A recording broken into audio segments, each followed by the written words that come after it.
welcome everybody to round 2 of the Hi-Tec Oil Super Series. This weekend we're coming to you from Hidden Valley Raceway, just 15 minutes out of Darwin in the Northern Territory. It is a hive of excitement here this weekend. We've got over 20 teams from the Ta2 Muscle Cars, as well as Combined Sedans, Hyundai Excels, and of course the HQs have come up here for a massive endurance race we had yesterday. It's great to have everybody joining us. It's hot, it's humid, it's sunny, but I tell you what, we've got some great racing happening this weekend. I'm joined here by Stephen White from the Hi-Tec Oil Super Series. Stephen, welcome along, and isn't it fantastic to have so many people travel this far north to be part of this series? It's been amazing, Matt. You know, the support from our competitors and our group in general has just been amazing, and the Northern Territory people have looked after us tremendously well.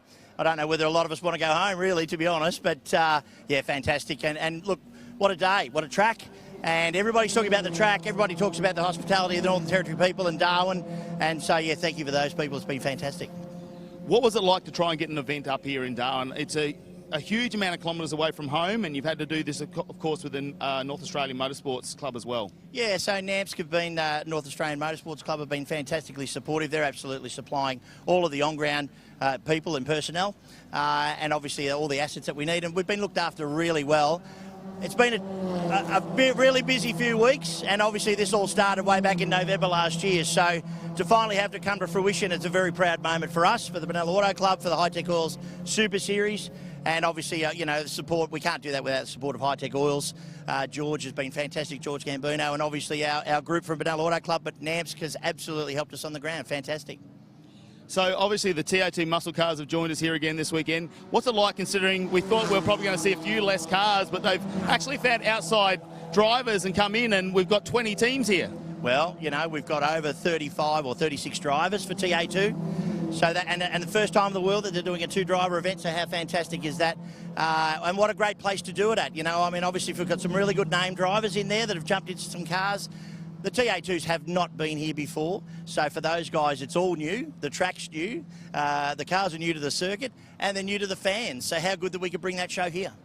Mate, the show is coming your way very shortly. In the meantime, let's check out some of the highlights from round number 1 back at Winter Motor Raceway.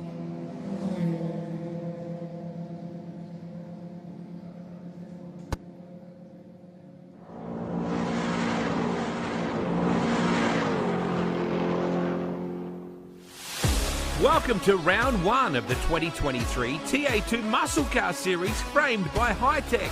A huge field of 27 cars is ready for the start of the new season in unseasonably warm conditions at Winton. And good luck in round number 1. Thanks, mate. Appreciate it.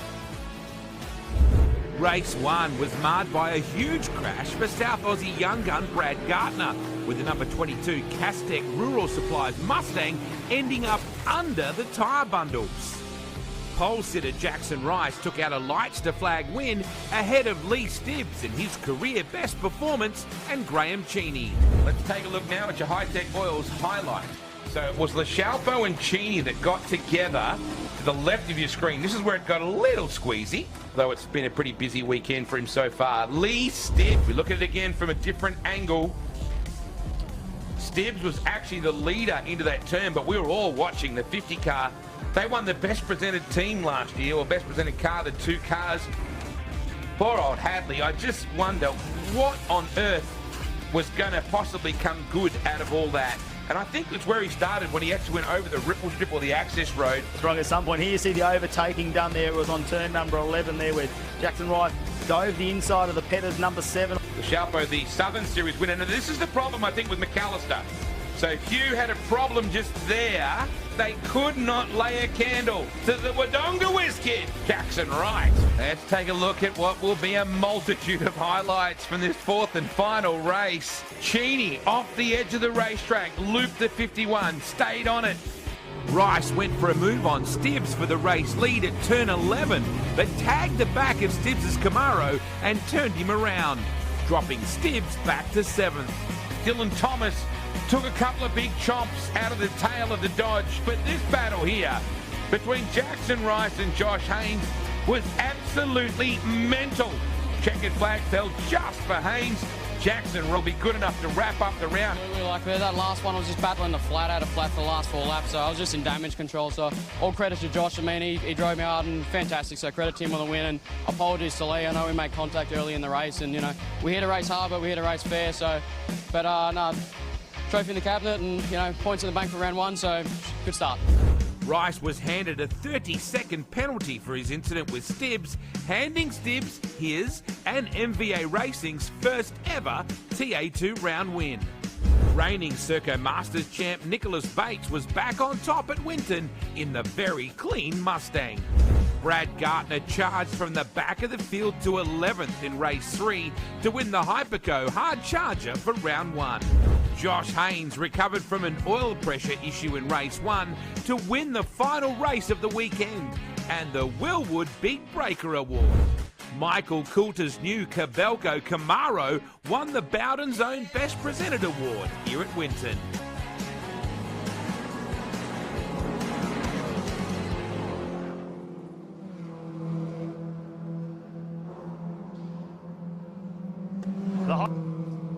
Well, not only was the action great at Winton Motor Raceway, we've already seen some really controversial things happen here in the opening races at Hidden Valley Raceway this weekend. But it's not all about the racing when you come to the Northern Territory, is it? Because there's so much to do up here, Steve. Oh, it's so unique. Obviously, as we were talking about, you've got the crocodiles, your barra fishing, you've got all sorts of things to happen up here in the top end. And some of our drivers have had some pretty good time up here, by the way, doing that as well. So, fantastic. Mate, our drivers have been doing everything they possibly can, taking their teams out and enjoying the Northern Territory. We took a few of the drivers out to Crocosaurus Cove earlier in the weekend to see what they would be like holding a crocodile.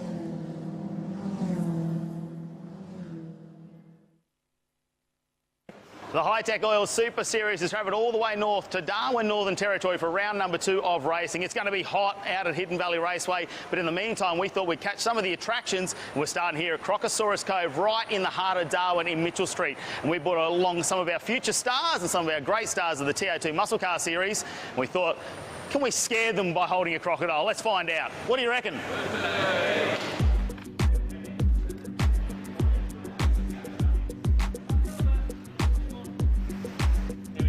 Well, I've been really excited to come up to this round and, just sort of just taking in the warm weather being from Victoria as much as we can. But, super pumped. We got through round 1, and what can you say, second in the championship. This year's going to be super close, and had a couple of good wins. The pole was fantastic. Hopefully try and aim to replicate that this weekend. But, no, really good and good position to start off the year to continue for a tough series. Crikey.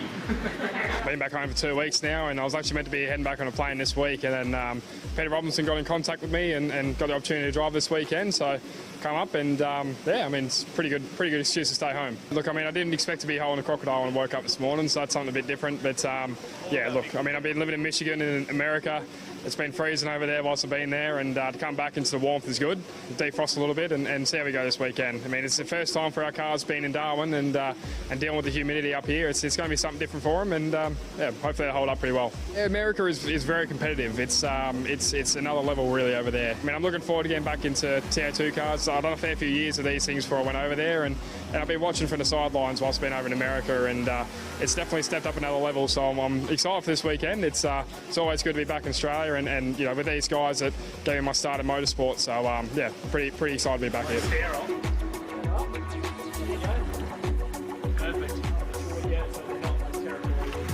It's really cool to be here, holding on to the crocs, looking at Big Bird over there, chewing some meat. I'd love to have a swim in the water, but I don't think we're at the right spot for it.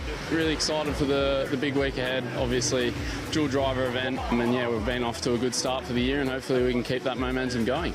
Obviously, Nathan Hearn's here. He's come over from the States, and he's been killing it over there. So an end goal, to go over to the States would be something really special. So, we'll see what we can do. It's hot. I'm from South Australia, so, it's hot, it's humid. I like the crocs. It's pretty cool, like seeing Bert, he was on Crocodile Dundee, so it's pretty cool to come around, it's a great tour, so thanks to everyone here. So, really enjoying it. How good is it to have Max Beddoe in your team there from Carrera Porsche Cup? Yeah, no, it's extremely cool. He hasn't driven one, but he's an amazing driver. So if he's a race car driver, and he's an amazing steerer, he can drive almost anything. So left-hand drive Porsche, and they go faster than us, so I'm sure he'll be fine.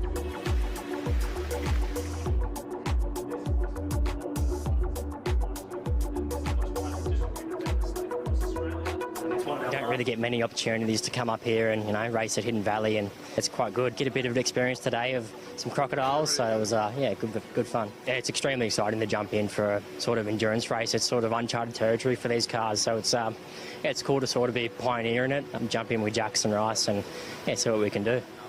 Now, you've got yourself a little bit of a main drive in the supercars at Bathurst this year. Tell us something about that opportunity. How does it feel for you? Yeah, it's massive. I'm super excited to get into things. We're yeah, going to head to Sandown and Bathurst, so yeah, just to be on the main stage in supercars is pretty cool. Yeah, I'm not going to try kiss this one. Yeah, you're doing this. Like doing you without eating. Really? Yeah. So now I'll go get the time. So we're going to come back to track shots, start commentary. Well, it's great to be here in Darwin, Northern Territory. We welcome everyone watching us on our live stream here this morning. I'm Matt Cameron, and join me, Jamie McCarthy, alongside. And the Ta2 Muscle Cars are warming up, getting ready for the action this morning. That's definitely been one of the themes, and I think that's a pretty common theme here in Darwin. And look, as an expat Kiwi, mate, I've been struggling with this heat up here over the last few days, but sensational venue, really cool place, and it's just, look, it's a weekend of firsts, and that's what we've spoken about, you know, through the whole process, about the fact that it's Ta2 here for the first time at Hidden Valley Raceway, and you know, then we've got a $20,000 check up for grabs at the end of this weekend, and also for the first time in the world, which is the exciting thing, and it went to plan yesterday with the driver changes, a driver change in a Ta2 spec race car. So there's so much been going on. We've had a little bit of controversy already throughout the weekend as the teams, for me, push the limits of interpretations of some of the rules that were laid down in various driver briefings, but you wouldn't be a motor racing team or a motor racing driver if you did not push the boundaries. That's exactly right. You need to push the boundaries. Of course, we got Ta2 for their driver B here this morning, 12 laps. A bit later on this afternoon, their driver A will go in, obviously with the two drivers, but it's the King of the North, 35 laps. Should be the final race on live TV this afternoon that we're looking forward to. As you can see, the team's getting ready. They're trying to stay out of the heat. The umbrellas are up. Cool suits are on where they've got them. They've got the portable fans in as well, trying to keep the drivers nice and cool. Tell you what though, it was hot on Friday because we took some of the drivers out and thought, let's see if they can catch a fish.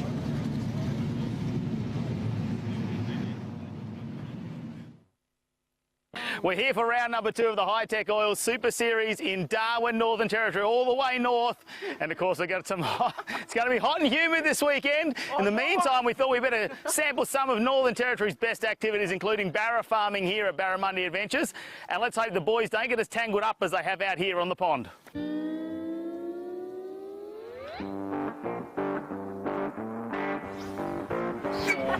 I got it. Oh my gosh.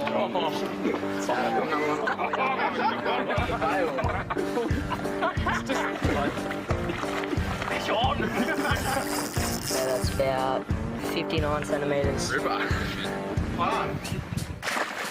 know it's hard, but don't come and get me if I fall in, boys. Yeah, it's actually alright, eh? Oh.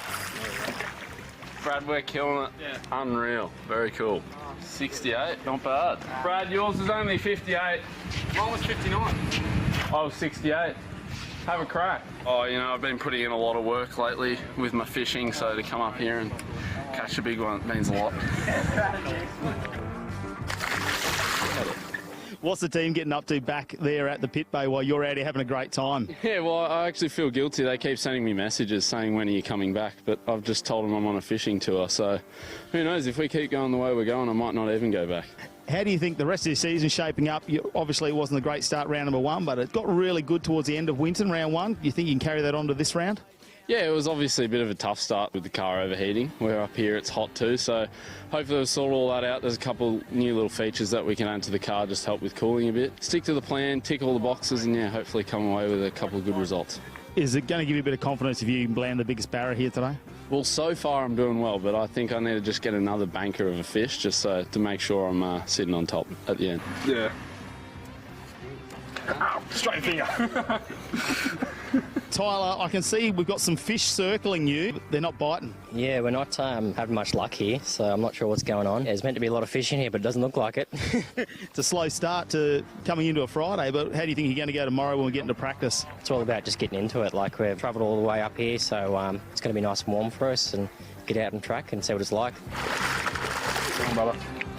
I know you want it. Oh, yeah. You're kidding. No way. He took the bait and everything. Let's catch up with Nathan Hearn. He's getting a lot of pellets thrown out there. Is this harder than driving a race car? Mate, I'm in a fishing farm and I can't catch a fish. So I've been told there's about 1,000 fish here and not one of them want to jump on me, but I'm trying, so. Do you think it's going to be this hard this weekend out there with the field that's have shown up for the round 2 of the Hi-Tec Oil Super Series? We're trying. We won't give up, but they're not very hungry, apparently. Look, the others want you to give up. They know that, what you've been doing lately, how much time you spent in the car. Do you think that's going to pay dividends come Darwin? Yeah, it'll be good. I'm teaming up Paul Monwell, so, I mean, he's from New Zealand and you know, he's been around the motorsport scene for a fair while, so, yeah, I mean, I'm looking forward to the racing side of things. I was looking forward to a stress-free day, but, yeah, I don't know, I've really got to catch a fish, otherwise my ego's going to be deflated before this weekend, so we'll see. Well, good luck with the fish, good luck with this weekend. Yeah, thank you. Cheers.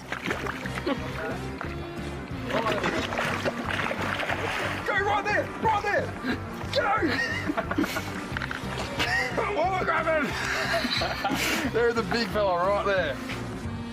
Oh, have a look at it. Look at it! Go on, grab its tail. Mate, you're finally getting your casting a little bit better. There's a bit of coaching going on.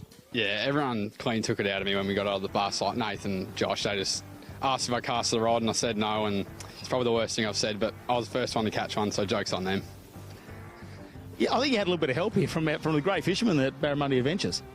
Yeah, well, it's pretty hard not to catch one when there's 1,000 in a pond, so no, it's good. I mean, I was still the first one to catch one, so we'll take it. So apart from trying to get the lure into the water and catch the fish here, what is going to be the biggest challenge this weekend, do you think? Maybe the heat? Yeah, the heat for the cars and myself, I think it's going to be a big thing, yeah. So, no, we'll see what happens. Oh, good luck. Thank you very much. Yes! We're on! It's tiny, dude. I reckon I caught the smallest fish in the whole pond. I'm stoked, mate. I'm actually going to have a good weekend now. So.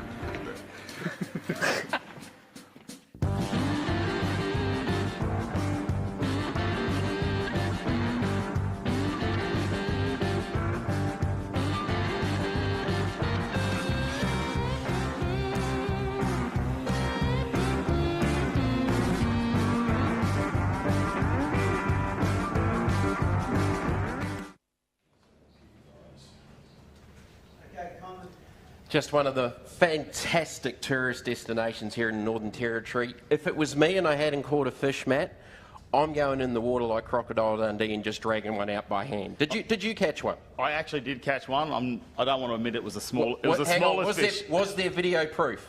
There is some video proof. They didn't want to put it on there because I didn't want to embarrass the boys, all right? I didn't want to show them, you know. Big talk from the big man. Yeah, I tell you what. Oh, it was exciting to be out there and, of course, good tasting fish as well. So we ate a bit of that this weekend, which was great to see, so you can come and enjoy all of that. Another man who's actually enjoying all of the action here at Hidden Valley Raceway is Stephen White, and he's down in pit lane to tell us all about it. Thank you, guys. Yes, well, obviously we're at the start of the Ta2 race for the Driver B race. So we've got interesting scenario there because you've obviously got your co-drivers in for the start of this race first thing on a Monday morning. So we might try and grab, actually we've got Max Vidal over here and he's Driver B for Brad Gardner. Max, how are you going? Yeah, not too shabby, just waiting to go racing.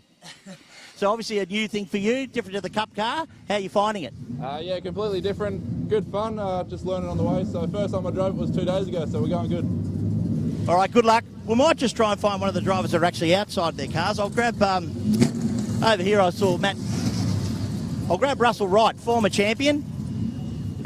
And I've got Matty McKeldin with me. Matty, how's Marcus looking for this morning? Oh, look, I think we're feeling pretty good. You know, one of the invoices that you don't have to pay after having a bad day yesterday is for tyres. So we've got a pretty good tyre bank. I think he's comfortable in the car now. So we'll have to wait and see, but it's a long day ahead. Kings of the North this afternoon, that's our focus. What was the problem yesterday? Just a broken throttle cable. They just sometimes snap at the end. So again, no structural damage. Disappointing to miss out on the points, but again, still learning, and I think he's having a lot of fun. We'll see how we go. No worries. Thanks again. Good luck today. Thank you, mate. No worries. Thank you. We'll grab Josh Haynes here. So Josh, how is it seeing your car out there, mate? Very weird feeling, but Nicholas is, he's going to go out and have a crack, so we'll see how we go. And how's Nick finding himself acclimatised to the car? He's finding it comfortable, like his car? It's been hard for him. Obviously, you go to a new track in someone else's car, it's a hard thing to learn. So he's doing well. He's slowly getting there over the weekend. So, yeah, today, it should be a big improvement. So, yeah, we'll see how he goes. And how about yourself? How are you finding the new track? Yeah, the track's really cool.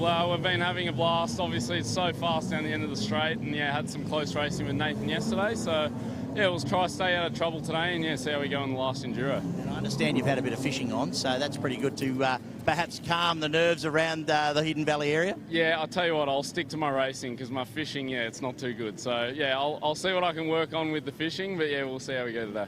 Good on you, Josh. Thank you very much. Good luck. No worries. And obviously that Driver B race today is all about the points, gaining the points for the Kings of the North, and this is what these guys are all about. They're trying to get their cars through to the end of this race. Effectively, you have to buy a ticket to the final, which is the Kings of the North 20,000k Kings of the North heat or final this afternoon. We'll go walking down to pit lane if we like. As you can see, beautiful weather here at Hidden Valley, and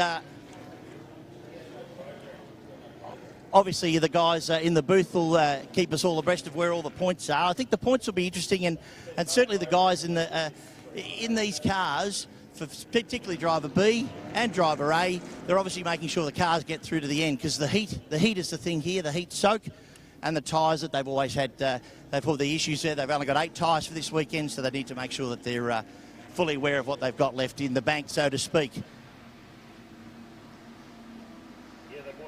Tyres over from obviously round number 1 of racing there. They use them a lot in practice. They said they were quite greasy out there, slippery. There wasn't a lot of rubber on the track. Remembering they haven't had a big race meet to start this year off. Obviously with the wet season coming in, they get so much rain here. You're talking hundreds and thousands of millimetres of rain over 3 or 4 months, so it washes the track off.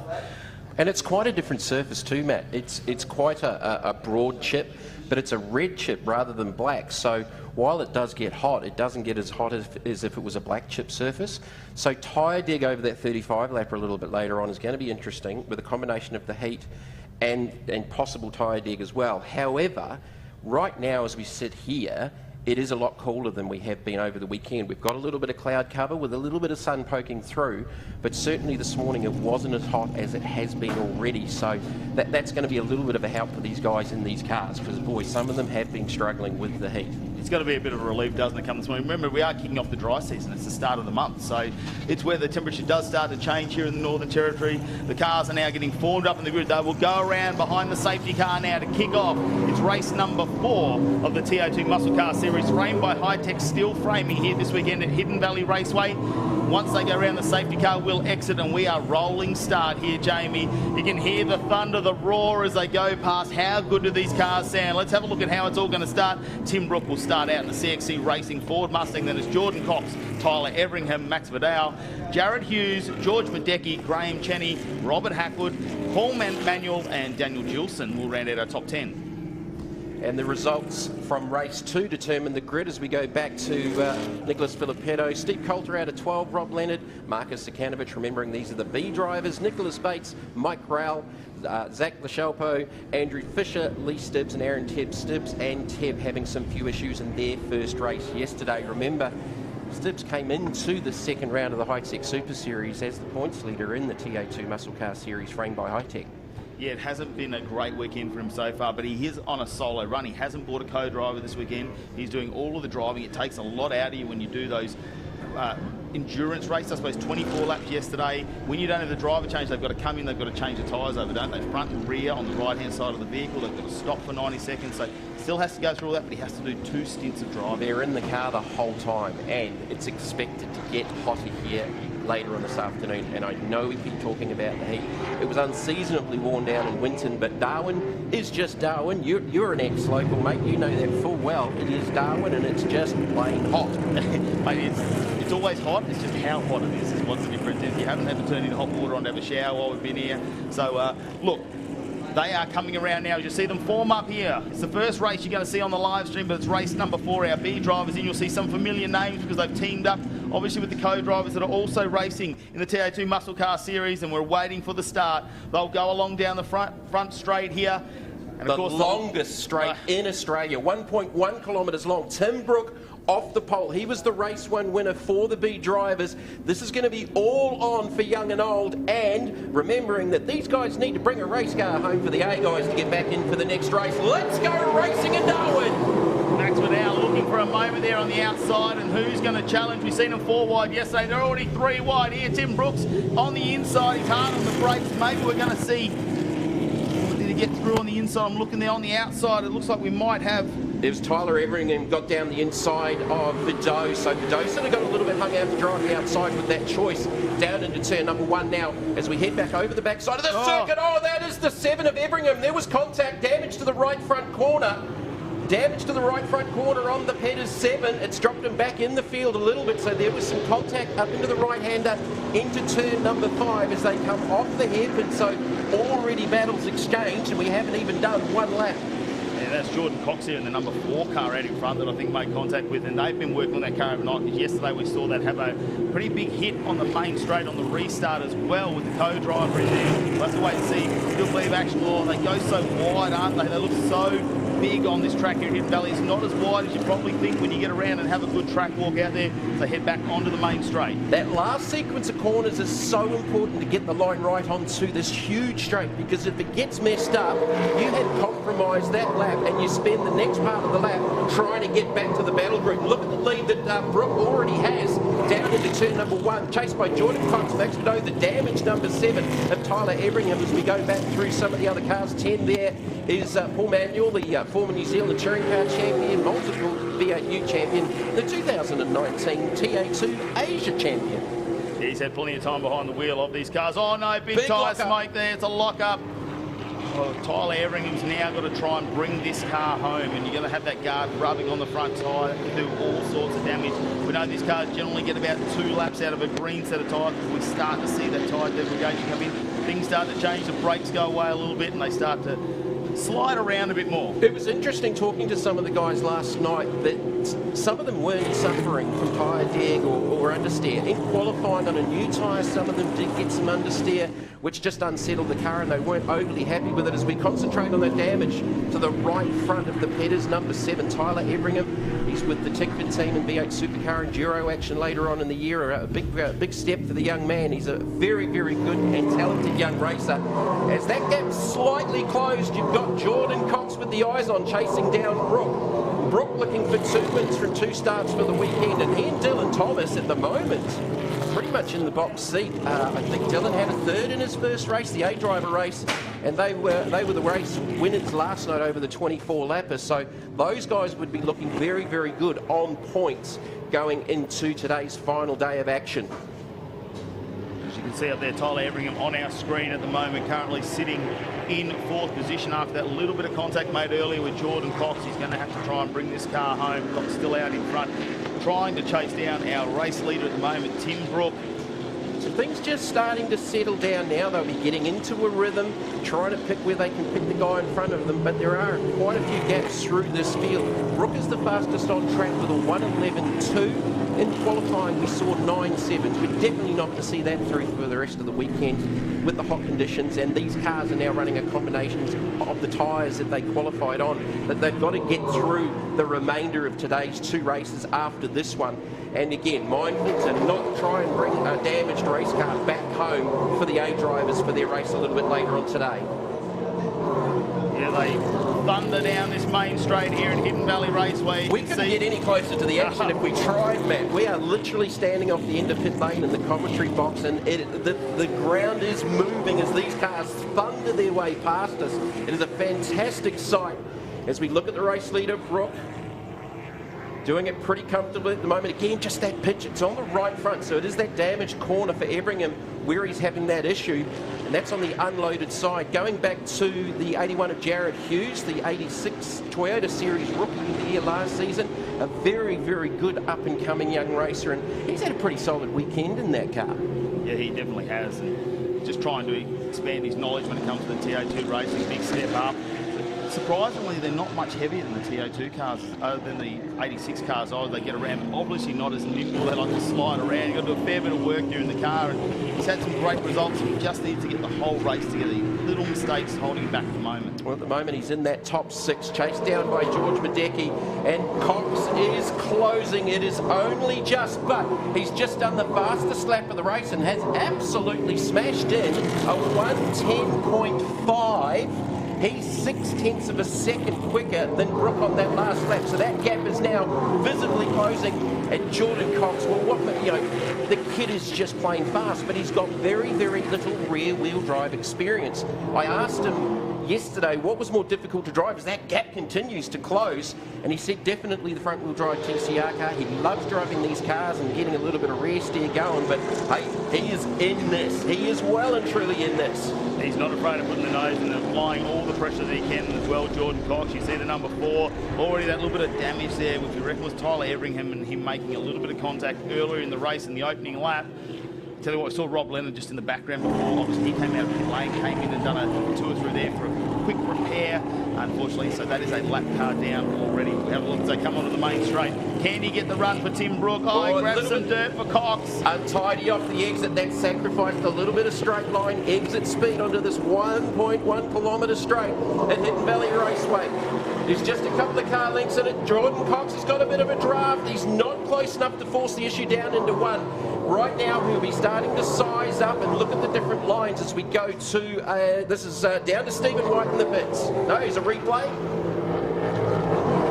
Well, you can see right over that ripple strip. It's probably hitting everything under the car. That'd be really uncomfortable when you're trying to drive. That is a part of the circuit you do not want to go off because there are walls both sides, and that was noted in driver's briefing. Don't do that. If you want to do that, don't do that. Oh, look at this battle, though, for the number 1 position. Cox, he goes wide again. He is really pushing the limits of this Ta2 muscle car. Everything he can absolutely throw at it. You know what a good driver is when it comes to TCR. He's been racing in Super TT as well. He's got the car crossed up again. Look how much wheel work he's having to put into it. He is trying everything. Brooke's looking a lot straighter at the moment. Jordan Cox is trying everything. He's sitting back there in that hot air. It may be getting some understeer going. He's got an inside run here. Did Brooke get a little bit of an awkward run off that final corner? Max Beddoe in 3rd, Everingham, and they are side by side, and Cox has got the inside run down into turn number 1. We have a new race leader for B Driver Race 4 for the weekend, and it is Jordan Cox in the Cruncher, number 4 Mustang.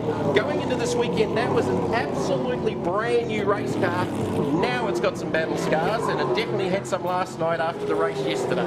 Yeah, the team were working overnight to repair that car. It wasn't too bad, actually. It was probably a lower speed contact yesterday in race number 3. So luckily, it's been reasonably easy to repair overnight for the number 4 car. And Jordan Cox still sliding it around despite being in the lead now. Wait and see what Tim Brooke will do because he's got a lot of experience in the race. Goes, well, might just wait a moment, let things cool off as we're on lap 7. We're halfway through this race now. As they go through the back section, the big right-hander there as they come out of turn number 7. This is really flowy through the back section as well. I thought Brooke looked a little bit better. Jordan was using a whole lot more tyre to try and get to him. I think Brooke made a little mistake out of that last corner because it looked like he got the line down and in. But Cox pulled straight down to that inside and actually did that pretty easily. So I'm wondering if he's maybe missed a gear out of that last corner to just hurt that run down onto the main straight.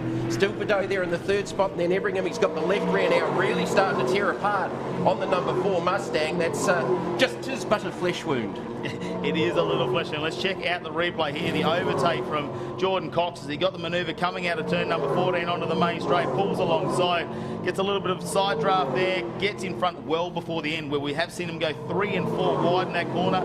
There's been a lot of altercations down there, so that was a nice smooth pass there from Jordan Cox, but he's got that bodywork hanging up the side. We know it's not going to affect it too much, but what are the officials going to say depending on how loose that bodywork gets? I'm not an official, I'm not going to say. We have no opinion, Matt. That's how that works. No, look, that shouldn't cause too many dramas.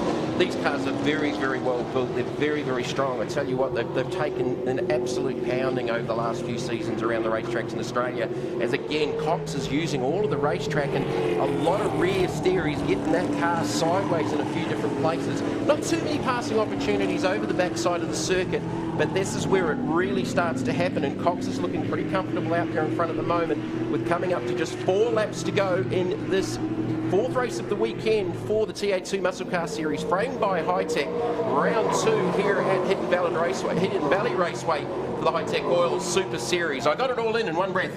There we go, the wing is out there for Jordan Cox. Tim Brooks not giving up yet.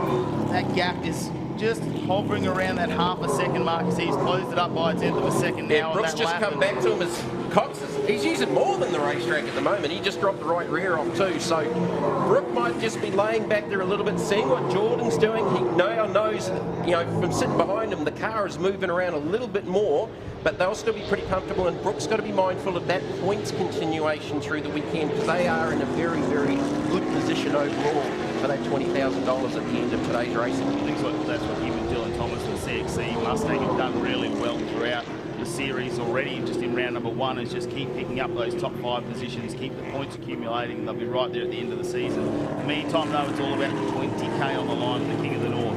You need to accumulate those points, get up the front for that final 35-lap endurance race. Make sure your driver change is done very swiftly. In the meantime, let's have a look a bit further down. Rob Leonard's still way down the field there, unfortunately in 15th position, but in just going past him, Filippetto, who's joined us this weekend. He's co-driving with Christopher Moser. Of course, he's in the general lead. Apparently it's got the Dixie horn installed in the car. I haven't heard it yet, but that's a nice little addition, and not too many race cars will have that anywhere in Australasia. This is the 45 of Robert Hackwood. Rob hasn't raced since 2019. He's been doing a good job this weekend, and we're going to cross down into the pits with Stephen White. Just with Mark Crutcher here, Mark. Jordan's going all right. Yeah, Jordan's going great. Him and Tim Brook up the front. Look, 2 great guys, 2 great drivers. We've got a little bit of damage to the rear hind, and hopefully we don't get flagged for it, because it looks like it's going to hold on. But, mate, 2 of the best drivers in the country, and 2 of the best cars in the country. This is going to be something to watch. Is it a bit unusual watching your car go around? Oh, it's a thrill to see that it's actually fast, so I haven't got any excuses, so I'm a bit disappointed in that. No, well, obviously it's going to be a great battle. Yes, Tim Brook in the second car with Dylan Thomas's car, and obviously Jordan in your car, and Jordan's got a point to prove, I reckon. He was talking about in the media about driving front-wheel drive cars. He's got a rear-wheel drive car, and he's going all right. Yeah, I don't know whoever said he couldn't drive a rear-wheel drive. Whoever says that, they're just wrong. The kid's a natural talent. He's out there. Oh, there's a car spun on the corner. But no, he's a champion driver and one of the best in the country. Thanks, Mark. Thank you. Back to you guys. Thank you. Yeah, you can see him leading out there. Right, he is a natural talent. Jordan Cox gets a wheel off again. How is Tim Brooks not being able to close the gap at the moment? Jordan Cox must be driving this car so hard, because he's got wheels off at almost every corner. He's using every millimetre of the racetrack, right over the ripple strip there, coming out of turn number 5 as well, and it's a little back straight to the hairpin. There's not a lot of tyre conservation going on here. This is spectacular to watch, but he's still carrying speed. His best lap time is still a full 4/10 quicker than Tim Brooks' best. But Tim, I think Tim's actually playing the conservative game here at the moment. He doesn't need to force the issue. They're in a very, very good position, and he's doing the job that he needs to do here at the moment. Jordan's got nothing to lose. They unfortunately had an issue in the 3rd race here on the day before that did a lot of damage to the race car, but he's looking for this win. It's Brooke just trying to get a little bit of clear air now, maybe with those temperatures building in the Mustang, the CXC number 68. And we are on the final lap. 1 lap to go here at Darwin for race number 4, and the second race of the weekend for the big drivers. Can Jordan Cox keep at least 3 wheels on the track coming out of turn number 1? That is the question, because every time he wants to drop that right-hand rear in the dirt, just gets a little bit of that time. It's looking a little bit cleaner. He might be able to just take a breath for a moment. Maybe Crutcher's that time to get back on the microphone and have a chat with him and say, just calm down, bring it home. Those Hoosiers are going to be smoking when they come into pit lane, because he is really working that car over time. A little twitch under brakes up into turn number 6. Just that last sequence to go. I think he's going to do this pretty comfortably, but boy, has he been spectacular doing it. Jordan Cox, maybe he's looking for a full-time drive in Ta2. That might be what it is, because I tell you what, we've seen him in TCR, how good he's been, and now already winning Ta2 Muscle Car. First weekend, first time here at Hidden Valley, and look at the times he's pulling around the track in race pace as well as he comes around the final corner onto the main straight. He just needs to keep this on the bitumen. He does. Tim Brook behind him, Max Vidot in third. They're going towards the finish line. Can Vidot hold on in the background? And it looks like Jordan Cox will take the win here in race number 4. Our B drivers of the Ta2 Muscle Car, framed by Hi-Tec steel framing. And look at Mark Crutcher, super happy about that.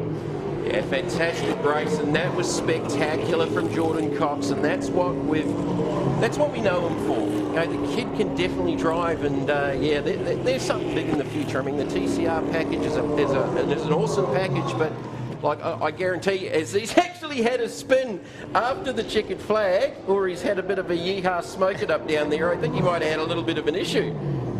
Oh, is that Tyler Everingham just giving a little bit of a nudge well, down the back straight? Was that? I'm not sure. That was a little interesting exchange there.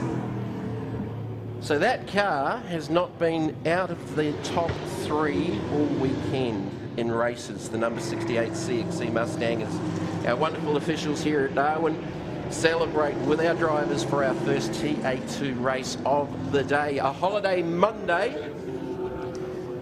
Yeah, good to wow. see.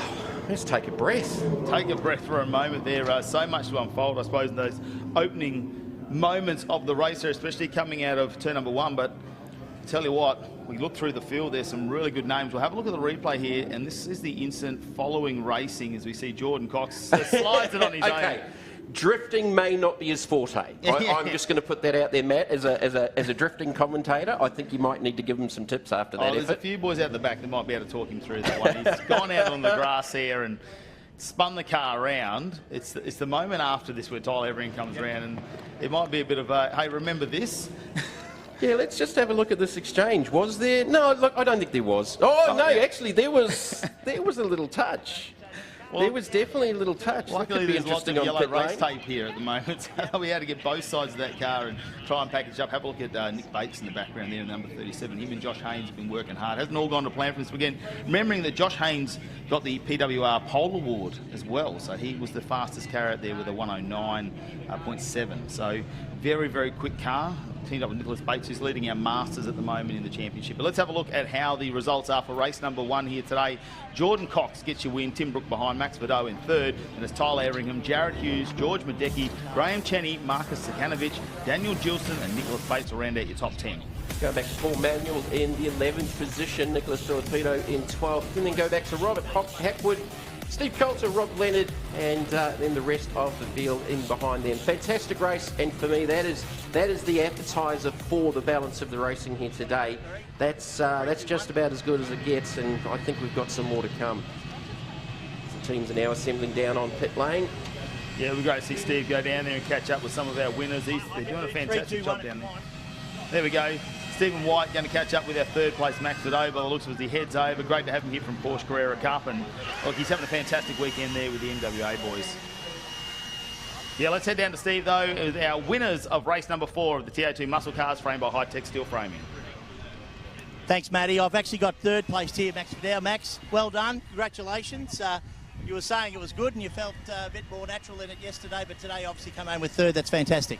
Yeah, obviously, Saturday was first time in the car, so I haven't driven a dog box H pattern since 2017, so it's been a long time. They're awesome fun. They're not the fastest thing in the world compared to the Cup car, but yeah, awesome fun to drive. They're good to race, and they're surviving the heat up here fairly well, so that's pretty surprising with what they are. Bang for buck, they're an awesome class, and yeah, just good fun to be racing up here. Congratulations, well done. We'll see you in the next heat. Okay, I'll go down and have a talk to Tim Brook. Tim Brook's pedalled these cars before, but obviously driven with Dylan Thomas. Tim Brook, well done, mate. Second place, and it looks like you just sort of cruised behind Jordan there after you changed the lead. And how's the car looking? Yeah, look, big race this afternoon, mate, so that's the focus. We're in a good position after a strong couple of races yesterday. Geordie Crutch, they had a DNF yesterday, so we're not really in the race.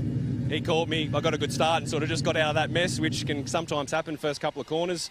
Geordie was coming, you know, let him go. He can have that one. We'll fight at the end later on this afternoon. How are you enjoying the territory, mate? How are you enjoying Hidden Valley track with these cars? Yeah, bloody good, to be honest. It's a bit warmer than I'm used to, but yeah, having a heap of fun. It's great to be with Dylan and the CXC boys, and yeah, fingers crossed we can keep it on the podium for the rest of the weekend. Tim, no worries. Thank you. And we'll just go around to Jordan Cox. As Mark Crutcher said before, anybody that says he can't drive a rear-wheel drive's wrong. So congratulations, Jordan. First win in the Ta2 car. Well done. Thanks, mate. Very happy. So, yeah, look, I'm really enjoying driving these cars. A bit different to what I've driven, and I think I'm converted. So, Mark Crutcher, I can't thank him enough for having me along. It's been an awesome weekend. He's happy as Larry, and the IES crew is prepping a great car. So, really happy, mate. Well done. We'll see you in the next race. Good on you. Thanks, Jordan. Back to you guys up the top. Yeah, it's probably one of the things we haven't touched on there. IES 3 cars here this weekend. Of course, Crutcher's car sitting in their brand new cars. Weekend they tested it. Let's have a look at some of the highlights of race number 4 of the Ta2 Muscle Cars framed by Hi-Tec steel framing. It was 3 wide to kick things off, wasn't it? Tim Brook dove it in on the inside. Jordan Cox on the outside. He held on. Now, him and Tyler Everingham come out of that corner, and this is where we have a little bit of an altercation. We're not quite sure what went underway there. We'll check this out. Tim Brook's out in the lead at this point. And it's just going through that turn 2 and 3. Yeah, a little bit side-by-side contact there. We saw the damage on the left-hand rear of Cox and the right-hand front there of Tyler Everingham. And that's just a racing room thing. That's just a racing room thing. So things sort of settled down after that. The mid-pack was sort of running all over each other. And attempt there down the inside from Marcus Zakanovic on Paul Manuel in the number 10 Challenger that he's sharing with the very, very blisteringly quick Nathan Hearn. There were some very, very good mid-pack battles in there. Robert Hackwood and the number 49 Filipino. This is Nicholas Bates trying to come back through the field. Unfortunately, they had an electrical issue that dropped them back in the first race of the weekend, which is why Nicholas Bates, who's usually one of the front runners, has had to start so deep in this one. This is the pass for the lead. And Cox made it look pretty easy. I think Tim alluded to the fact that he saw Jordan come and he went, look, I'm thinking about the end of the weekend here at the moment. So I think Tim was being a little bit conservative, and that's probably the right game to play right now. Well, it's a bit of a risk, isn't it, when you see him out there? Jordan Cox did so well, but he always had a wheel off the track. It was exciting to watch. And we saw what happened after racing there. He spun the car. So he did really well just to be right on the edge of control for Jordan Cox in that number 4. They've got nothing to lose, really. He's not part of the series. Crutcher's been there. They had that incident yesterday. So Jordan Cox trying absolutely everything he could at this race to get the win there. And he drives away in the Ford Mustang. It started to open up a half a second gap as well. You can see the car moving around there. Now, going into this race, they actually had a little bit less run on those tyres because he didn't finish the last race last night. So they probably had a little bit of a window to just go for it. Get the win. That'll put us pretty much on the same tyre bank as everybody else for the rest of the weekend mileage-wise. So, you know, I think the team would have been in his ear on that, and Jordan's just like, go, go, go. I'm going to win this one. And Brookie's gone, yeah, mate, go. Just get it. Yeah, it's yours. Not a problem. We've got more work to do for the rest of the weekend. As they came out of the final corner there, you can see Jordan Cox celebrates down the main straight, part of the bodywork hanging off, but it held on to the end so he could get the win. Jordan Cox in the number 4 Crutcher car. And look at Mark Crutcher there. He's so excited, isn't he, to get that win done. And now he's got to come out. And here it was, the big spin out at the end of the race. Gets on the loud pedal as well, smokes the tyres up. Unfortunately, ends up in the grass, has to get back onto track. Tyler Everingham pulls up alongside of him, and their exchange continued there. There was definitely a little bit of contact. Well, there we go, a bit of contact on the car. Let's head down to Steve in pit lane. Yeah, thanks, Matty. Yeah, we're just looking at the damage to Mark Crutcher's car there from the contact with Jackson Rice's car. We're just going to head down and have a look at his car shortly. But look, it's fairly superficial. Jordan didn't say there was any issues with the car, and Mark was pretty happy to put some race tape on it tomorrow, or this afternoon. So the car's looking good. So yeah, we're good for the next race. We'll actually head down and we'll have a look at Jackson's car shortly, just to see there's a fair bit of repair there. There's a whole front guard off that car. So we'll come back to you very shortly when we've got an opportunity to have a look at that car. Yeah, I don't think Jackson Rice and his crew will take long to take that guard off. If they do, we've seen so many taped up already. Little race incidents I tell you what, like the series just about needs to be sponsored by 3M with the amount of race tape the boys have gone through already this weekend. There's been some fairly significant repairs up and down pit lane. The good news is you can get different colour tape, can't you? So you can make it match your livery on your car as well. So we've been able to do that this weekend and keep them running. And there's a difference between gaffer tape and race tape. Race tape always sticks better. It always does. You can double it up so you can go twice fix anything, as fast as well. You can fix anything with race tape and cable ties. Or sorry, do you call them zip ties? Depends where you come from, Ross. You are from New Zealand, so we'll let you go with that one. Of course, our next Ta2 muscle car race will be for our A drivers, as they've nominated this weekend for another 12-lap race coming your way at 12:30 as we change over to our live broadcast here this afternoon. That's, of course, going to be on Fox Sports, KO and SBS. So this morning we're live streaming on social media. Hope you're enjoying it. We're up in Darwin, Northern Territory, and the best thing about Hidden Valley Raceway is it's less than 15 minutes from the heart of Darwin. So you can go and stay at the waterfront. You can have a great time in Darwin. Doesn't matter where you stay. Everything is 15 to 20 minutes, and you can come down here and enjoy this fantastic facility the NT government have here. 2.9 kilometres, 14 corners. We've seen so many other race series coming for many years and enjoy it. And finally, the Ta2s get their first chance to shine here at Darwin. I've been here for drag racing before, but it was basically a fly-in, fly-out deal. I didn't really get a chance to look around Darwin. We had dinner at the Yacht Club here a couple of nights ago and got to witness the famous Darwin sunset there on the beach, and some absolutely stunning views and some amazing facilities in here in Darwin. And there's what's left of the front. I know they're taking the bonnet off the thing. It probably looks a lot worse than it is. Yeah, the skeleton doesn't look too bad behind it. That's the main thing. They don't need to do too much metal work by the looks of it. It's all going to be superficial there as the bodywork has come away from the Jackson Rice Tyler Everingham dual entry this weekend. And look, he's going to have to get used to that. He's stepping up into the main game a bit later. He's going to be the co-driver with Tickford Racing, Tyler Everingham, and I'm sure there's going to be a bit of bump and grind when it comes to Sandown and Bathurst. So this will be a bit of an introduction for him. Good close-up look there at one of the McLaren Racing engines. The same engine package across all of these cars, the same shocks, same brakes, same wheels, same tyres. These cars are identical. The only thing that's different across the three is the Mustang versus the Camaro and the Challenger, and we've seen all three variations of those cars competitive throughout the championship series. Interesting to see a lot of these drivers, when they had the opportunity to come to Darwin, we thought they would team up together in the dual race, but they brought other drivers in like Tyler Everingham, so we'll wait and see if that's an advantage as we maybe with some car setup. But let's head down to Steve in the pits. Yeah, thanks, Matty. Just here with Jackson Rice. Tyler Everingham's trying to cool down outside there. Bit of damage there, Jackson, but obviously we can hopefully get that repaired. Yeah, look, it's a massive shame. Like, the boys will get it ready for our race, but, you know, it's a bit frustrating. Like, the class puts such an emphasis on, you know, giving respect for racing room, and, you know, it's obviously this is stuff that happens when, you know, it doesn't happen, and it's obviously just an experience thing. So, you know, it's a shame. Tyler did an awesome job to bring the car home, and we'll just keep chipping away, get it back out for the next one, and we just got to finish with some good results. Thank you, Jackson. And yeah, obviously these cars relatively easily repaired. A lot of superficial damage on this car, and I did hear Jamie talking about the McLaren engine there, and the cars are very simple. The beauty about this series Ta2 is that PRB obviously look after all of the parts. The parts trucks are here, and if these guys don't have them in their own truck, then the Ta2 Racing Australia truck will have those parts supplied. So it'll be out for the next heat with Jackson behind it, and I'm sure you'll see the Petters number 7 ready to go. Back to you guys up the top. Yeah, thanks, Steve, for getting down there. Yeah, that will be obviously repaired very easily. A little bit of body components there. Maybe they can pick the parts up off the raceway. In the meantime, though, we're going to head over to Combined Sedans now and track, and joining me in the commentary box is Lachlan Mansell. Mate, you have been watching these cars all weekend.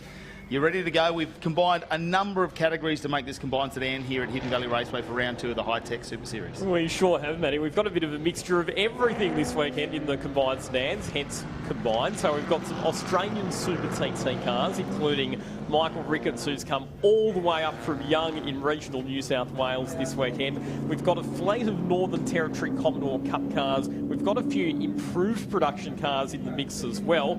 And just to mix things up even a little bit more for this race, we are going to reverse the starting grid based on times from qualifying. So Evan Bartlett, who's travelled up from Western Australia this weekend in his AU Falcon, will start the race on pole position in his V8-powered Ford BA Falcon. Joining him on the front row of the grid, Rodney Jessup, who was in a brand new VT Commodore this weekend. Matty, they only finished building that car on Friday night, ready to roll out onto the track for practice on Saturday. Nothing like a last-minute shakedown of a car there to have it on track. You can see the different coloured bonnet, but they'll be very keen to get the racing in front of this huge crowd here at Hidden Valley Raceway this weekend. And so many Commodore Cup cars, we haven't seen them. They sort of stopped racing down the East Coast, didn't they? But they were purchased by a lot of the Northern Territorians, of course, running a 253, a VB, VC, VH Commodore generally. But they're still pretty quick around here, and quite a few that have been tickled up a little bit. They're making a fair bit of horsepower in the background, so we'll wait and see how they go in this race number 3 for them for the combined sedans. 12 laps here at Hidden Valley Raceway to manoeuvre these cars around, a little bit different to our Ta2 cars. We'll wait and see. The Hi-Tec Oars obviously being a fantastic sponsor again for the series. We are in round number 2 of 6 rounds as we take this national series throughout Australia. In the background, though, I think it's Tim Playford there in that RX3. That thing has been quick all weekend. Indeed. So Tim Playford, he's won both of the races so far. And it started as a Mazda RX3, but it's now a Mazda A-Highway. I'll explain the reason why, but confirmation of your starting grid. Bartlett and Jessup on the front row. Shane Smith and Ian Roots, their Commodore Cup cars, out of positions 3 and 4. Jeff Cowie, Gary Dempsey. The local boy David Ling out of position number 7. Michael Ricketts in that very fast 2-litre Nissan Pulsar as we get going for a race start. Rodney Jessup, the VT Commodore, a good start. A couple of Commodore Cup cars from a bit further back in the pack, making pretty good getaways as well, and Tim Playford already making up a couple of spots on the run down into turn number 1. Oh, I can just see them in the background. They're already covering off. See a couple of Commodores come across, don't make contact luckily as they sort themselves out in turn number 1, and already you can see Michael Ricketts trying to push that Pulsar. Probably not as strong down the main straight as some of these V8 powered Commodores, but wait till we get through this back section here in Darwin, and he's got to watch out because Playford now working his way through the pack in the background. Well, that Pulsar of Michael Ricketts, it has been built from the ground up by the front-wheel drive guru himself, Jordan Cox. So, as we're discovering this weekend, not too bad behind the wheel of rear-wheel drive race cars either. And look at that, Michael Ricketts already up to position number 4 in that Nissan Pulsar, making use of its nimble handling characteristics to take the fight right up to the bigger V8s around the more technical sections of this Hidden Valley circuit.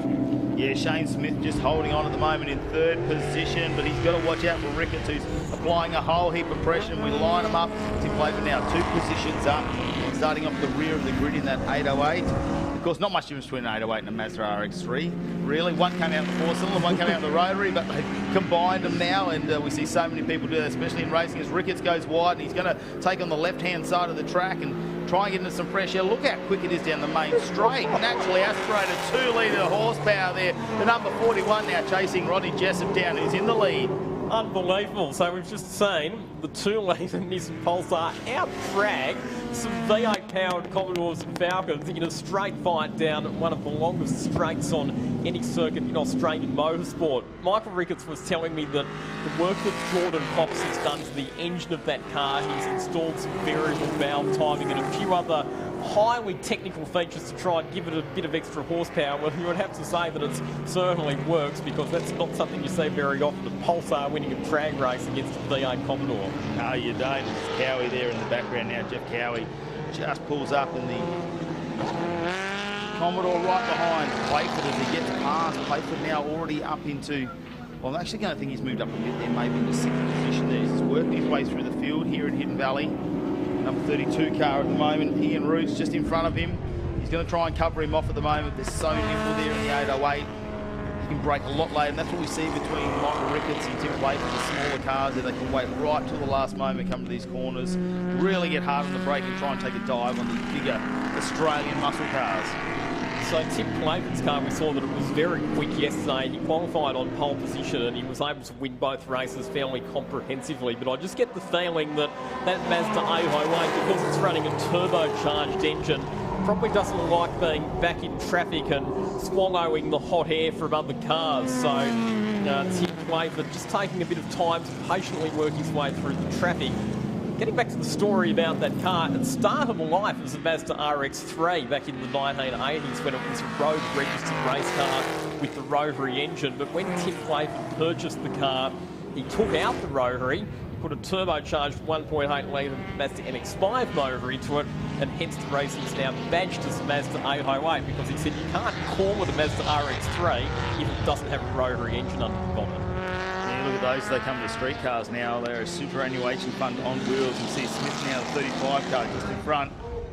And he's going to have to hold on there in 3rd position. Look at this. Ricketts now opened up a nice commanding lead. We can see a huge gap there as the Nissan Pulsar stretches the legs. He's already got past Rodney Jessup there, who's under fire from Smith now, right behind Playford, already working his way through the pack to the Bartlett.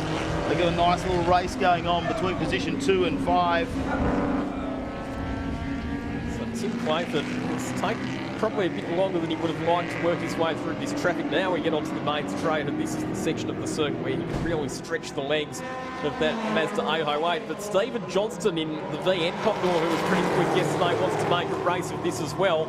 They're going to go 3 wide down into turn number 1 with both Johnston and Playford down on the inside of Rodney Jessup. And it's Johnston who's going to get 2 spots for the price of 1 into the first corner. Well, he did stretch the legs there and Playford trying to come up the inside too as Rodney just held out around turn number 1. They'll head through this first nice right and left handers as they come through well. Was that a little bit of brake lock up there from Ricketts? Might have sort of a bit of tyre smoke there. He's way out in front though. Rodney Jessup now moves his way back down to 4th position in this race at the Combined Sedans. Playford needs to do something through this back section because we can see the power there. Can't we have Johnson in the VN Commodore down the straight? He's definitely got a speed advantage in this 1.1 kilometre straight. Smith now trying to attack Jessup. In the background there we can see as they come around. He's having a look, isn't he, Smith, to see what he can do, Lockie. Just putting the nose in there as Jessup covers him off. They're going to come onto the main straight, the final corner, turn number 14. Does he get the run off? Can Rodney Jessup stay in front? He led us out into turn number 1 as we head back to our race leader, Michael Ricketts now. The number 41 Nissan Pulsar still out in front. As Johnson thunders along behind him. You can see the flame shooting out the exhaust as he goes through the gears. They're hard on the brakes, and that's the difference. Ricketts can brake so much later than Johnson in that nimble little Pulsar. It's very stiffly set up, isn't it? The Michael Ricketts car, you could see the left-hand rear wheel getting unloaded as he turned through turn number 1 there. But what we're starting to see now, Matty, is a comparison of the strengths and weaknesses of the different cars. The interesting thing for mine was the battle between Rodney Jessup and some of those Commodore Cup cars. In yesterday's races, we saw that they were pretty equally matched in terms of their straight line performance. So even though Jessup is running the newer 5.7 litre fuel-injected LS1 motor in his VT Commodore, with the modifications that they've made to the cylinder heads and the other mechanical components in those old 4.2 litre and 253 engines in the Commodore Cup cars, they are every bit as fast as a straight line into the 5.7. Jessup still holding him out there for 4th position at the moment on Smith. They're very close. The other one is the battle for 2nd position between Johnson and Playford. As we've got a car, is that Bartlett off in the background there? Unfortunately, he has gone off the grass and now pulling to the side. And I'm trying to figure out what section that is, whether that's turn coming out of turn 6 or maybe going up to turn 6 there, but pulling off into the grass area. Issues there for the number 26 Ford Falcon. That's a shame for Evan Bartlett because he's a big supporter of motorsport events here at the Northern Territory. It's actually down at turn number 1, and he's done a good job there of getting the car into a safe position on the drag strip where it's not going to cause us a safety car intervention, but makes the trek all the way up from Western Australia to compete in a lot of events here in the Northern Territory. Evan Bartlett, he is based in Perth, so it's a shame to see him retiring with a mechanical problem. Tim Playford with the fastest lap of the race and going to the outside of Stephen Johnston up at turn number 6. Johnston defending to the inside.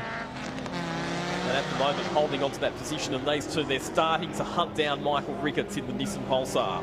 Yeah, so it's a little straights there between turn 5 and 6 and 6 and 7 there, where I think Johnson's just got that little bit of horsepower advantage at the moment. It's probably going to be a bit of a reprieve there for Michael Ricketts out in front too, because he knows now these two are getting a little bit of a stouch for 2nd position. He can just have a breather. Of course, as we come around to complete lap 6 of 12, so we're only halfway through this race at the Combined Sedans. It's race number 3 for him this weekend here at the Hi-Tec Oil Super Series at Hidden Valley Raceway, and they are side by side. Playford takes on the outside line. We see Johnson covers off the inside. That's where you want to be going down into turn number 1. As you can see, he has to brake so much earlier than Playford, who stays on the accelerator and just starts to open up a gap now as they go into turn number 1. Pulls a very light 808 up. Johnson, well, the brakes have got to be hot on that car now. You can see it's probably becoming an issue as we get halfway through this race now. Can't pull the car up, and he's just gone off the pace a little, which worries me. We need to keep an eye on that in case he's getting a little bit hot out there as the clouds have opened up and the sun is beaming down on the track again here. Yeah, temperature management, a big factor across all of the categories this weekend, and in a class like this where you do have such a big variety of cars, there will be vehicles that manage their tyre and brake and engine temperatures better than others. It's a combined event. Obviously, the NAMS, the Northern Australian Motorsport Club Combined Sedans. Commodore Cup is one of the classes that runs within that, but it is also a round of the Australian Super TT Championship. And massive kudos to Michael Ricketts, who competed in the opening round of the Australian Super TT Championship at Winton as well. They will walk away from this weekend as the overall points leader for the Australian Super TT Championship. So really, really good effort from Michael Ricketts, who just loves his motorsport. I think it's great that the whole family have come up too. He has his wife here this weekend. They've done the travel, enjoyed a lot of the Northern Territory on their way up from Young in New South Wales. And here you go. Here's the pack of Commodores that you were talking about before. Rodney Jessup still holding on in that 4th position, but then it's Smith, Ling, Dempsey. I think that's Roots has just gone around. Gary Dempsey this time around starts to drive away. Stephen Ling, what can he do in this field? Because you know how competitive he is in no matter what form of motorsport he's done. He's double duties this weekend. He's been in the HQ racing. They had the big endurance last night, 100 minutes between himself and his son, Stephen Ling. Now he's back in the Commodore here to take it on in the Combined Sedans. And he's caught up to the back of Shane Smith, who's currently the highest placed of the Commodores. Down the inside, oh, the door gets shut very tightly in David Ling's face and turned number 5 by Shane Smith. These Commodore Cup cars, they run locked diff, so you really need to try and get the car turned as early as you can and straighten up so you can get back on the power. But this is a good 4-way dice for honours within the Commodore Cup class here between Shane Smith, David Ling, Ian Roots and Gary Dempsey, another big supporter of motorsport here in the Northern Territory. Yeah, very involved in bringing up the Hi-Tec Oil Super Series, as well as Ian Roots now needs to watch out. Dempsey, a bit of pressure in the background there as Ling opens up a bit of a gap. Smith just gives himself a little bit of daylight between the two cars. Now Ling will reset himself, I'm sure, for this lap as they get the run down. Playford now out in front, in the race lead here. Just got the move done over Ricketts in the last lap there. So Ricketts will need to keep going around, like you say, the Australian Super TT Championship. He's just accumulating points in that Nissan Pulsar, and you have to do a fair bit of travel to make sure you're in that championship. Great to see him up here in Darwin, Northern Territory, enjoying a lot of the tourism as well with his family. It's Tim Playford though in the number 78.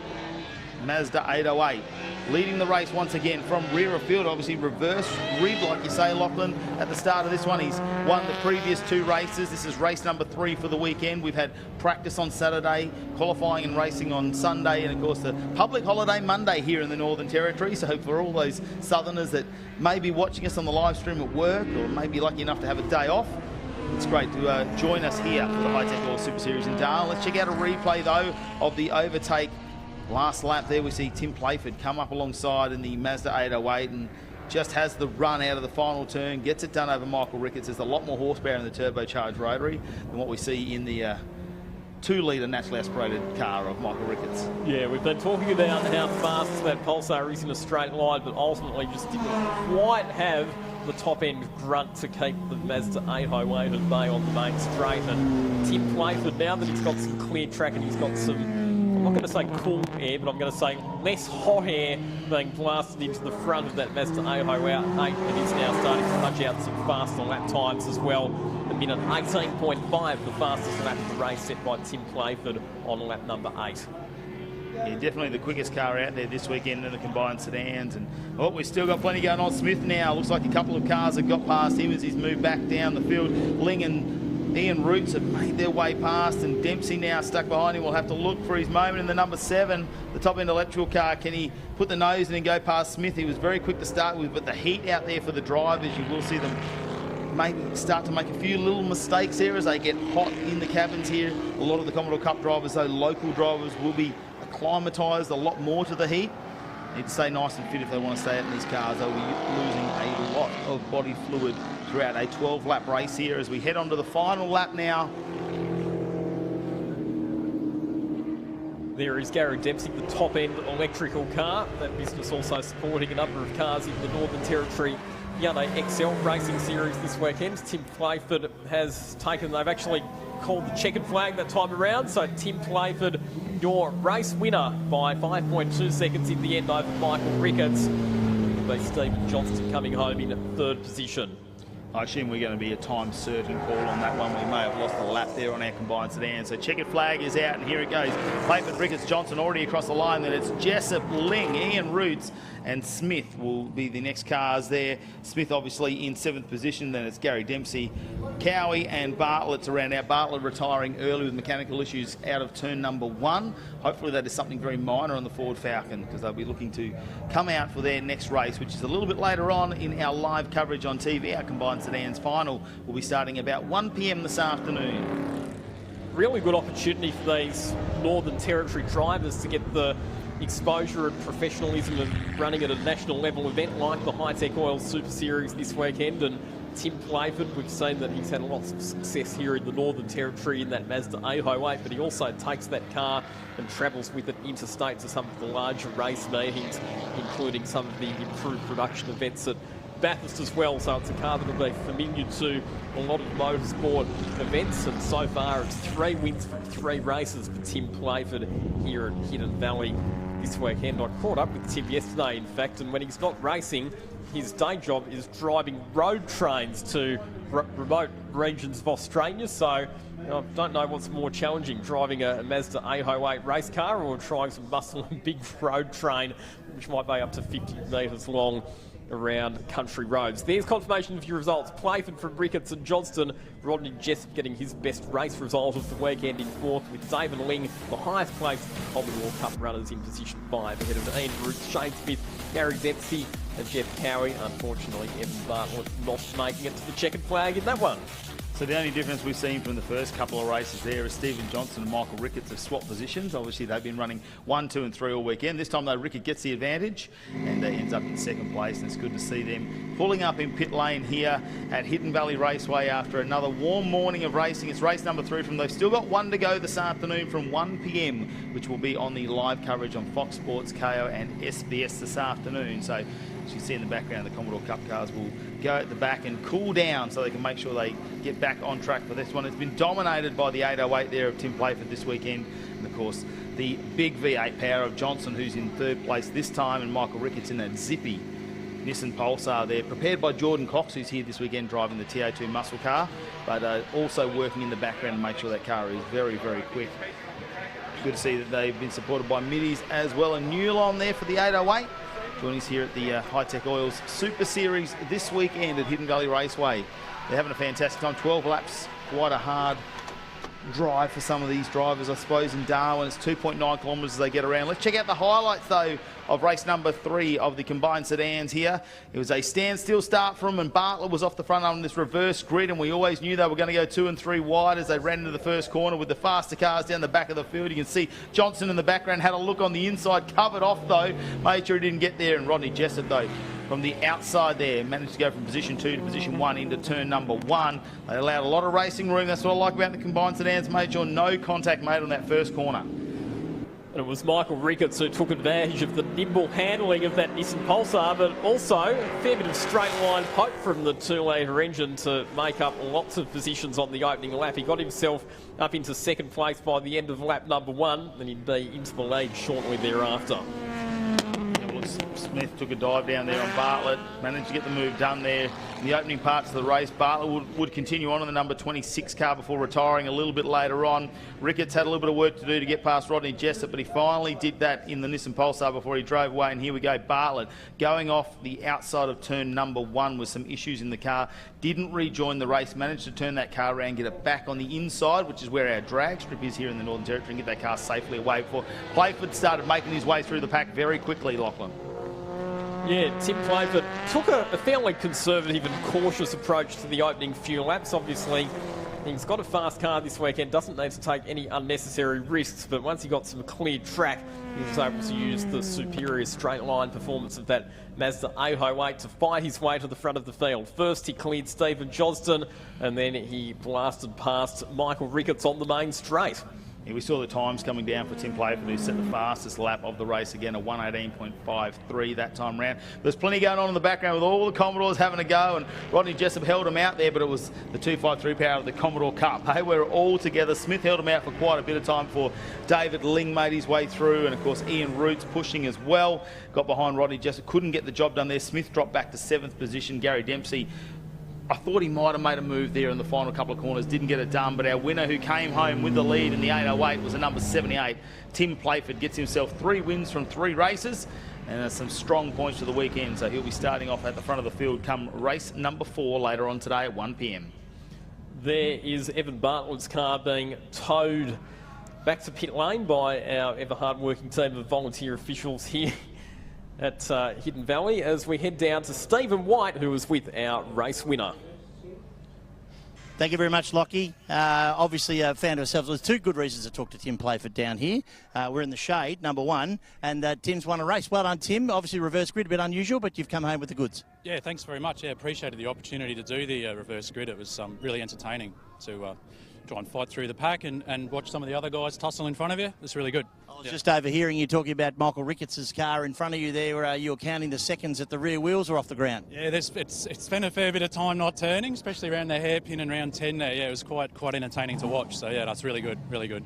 3 out of 3. You've got 1 more to go. How are you feeling about the last race? Fingers crossed. As long as it keeps running, should be good. So yeah, looking forward to it. It's just going to be a hot one to Savo. That's all. So plenty of water. And how are you enjoying having the Super Series here? Obviously a national event here at your home, well, effectively a home track here, and an advantage for you to win for the first 3 races, I should say, for today. Yeah, it's really good to have a new event up here. I'd never really seen much of the Ta2 cars. I think they're a really good thing, actually, having a look at a couple of them last night. So yeah, it's really good to have you guys up here. Absolutely. Fantastic. All right, well, we'll try and find Michael Ricketts. He's travelled all the way from New South Wales. Michael, you've had an interesting tussle there with Tim, and you've brought your fantastic little Pulsar up to the Northern Territory for a bit of fun. Yeah, we're having a great time. That was fantastic, coming from right down the back and getting up through all the V8 Commodores. Yeah. So yeah, around the back, it's really quick. And this is an impressive little car, and we're obviously talking about it's a bit of an ominous sign there. Jordan's won the last race. Yeah. This car's been involved with Jordan through its life, so fantastic. Yeah, no, that's exactly. Jordan built it from ground up, and really the ironic thing about this weekend, that car there used to be Scotty Wilson's, the Stevie Johnson's car now. That was Scotty Wilson's car that made Jordan famous with the best pass ever, I think they called it, at Bathurst, over the top of the mountain. So that was the car that Jordan overtook in the Honda Civic. Well, there you go. How ironic. How ironic. So we've got 2 Jordan Cox cars now have passed the Scotty Wilson V8 Commodore. Fantastic. And how are you enjoying the top end? You've obviously never raced here before. How does this little car work around this track? Yeah, no, it's we obviously lose a bit to the V8s down the straight, especially Steve's car and of course Tim's little rocket here. But around the back of the track, the little light 2-litre naturally aspirated Pulsar it just suits it around the back of the circuit where it's tight and twisty, and yeah, it really does shine. As the boys were saying, you know, the back wheels off the ground, it's only need 3.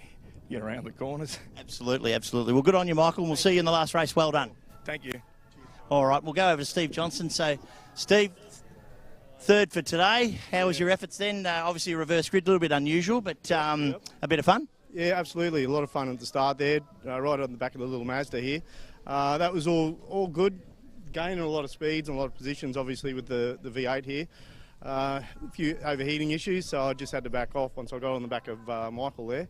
So unfortunately, just had to cruise and stay into 3rd. Otherwise, I'd have the Commodore coming up behind me. So yeah, it was. I'll see how it goes. If I can overcome these heating issues, I'll give it a red hot crack and try and get in front of the little yellow Mazda.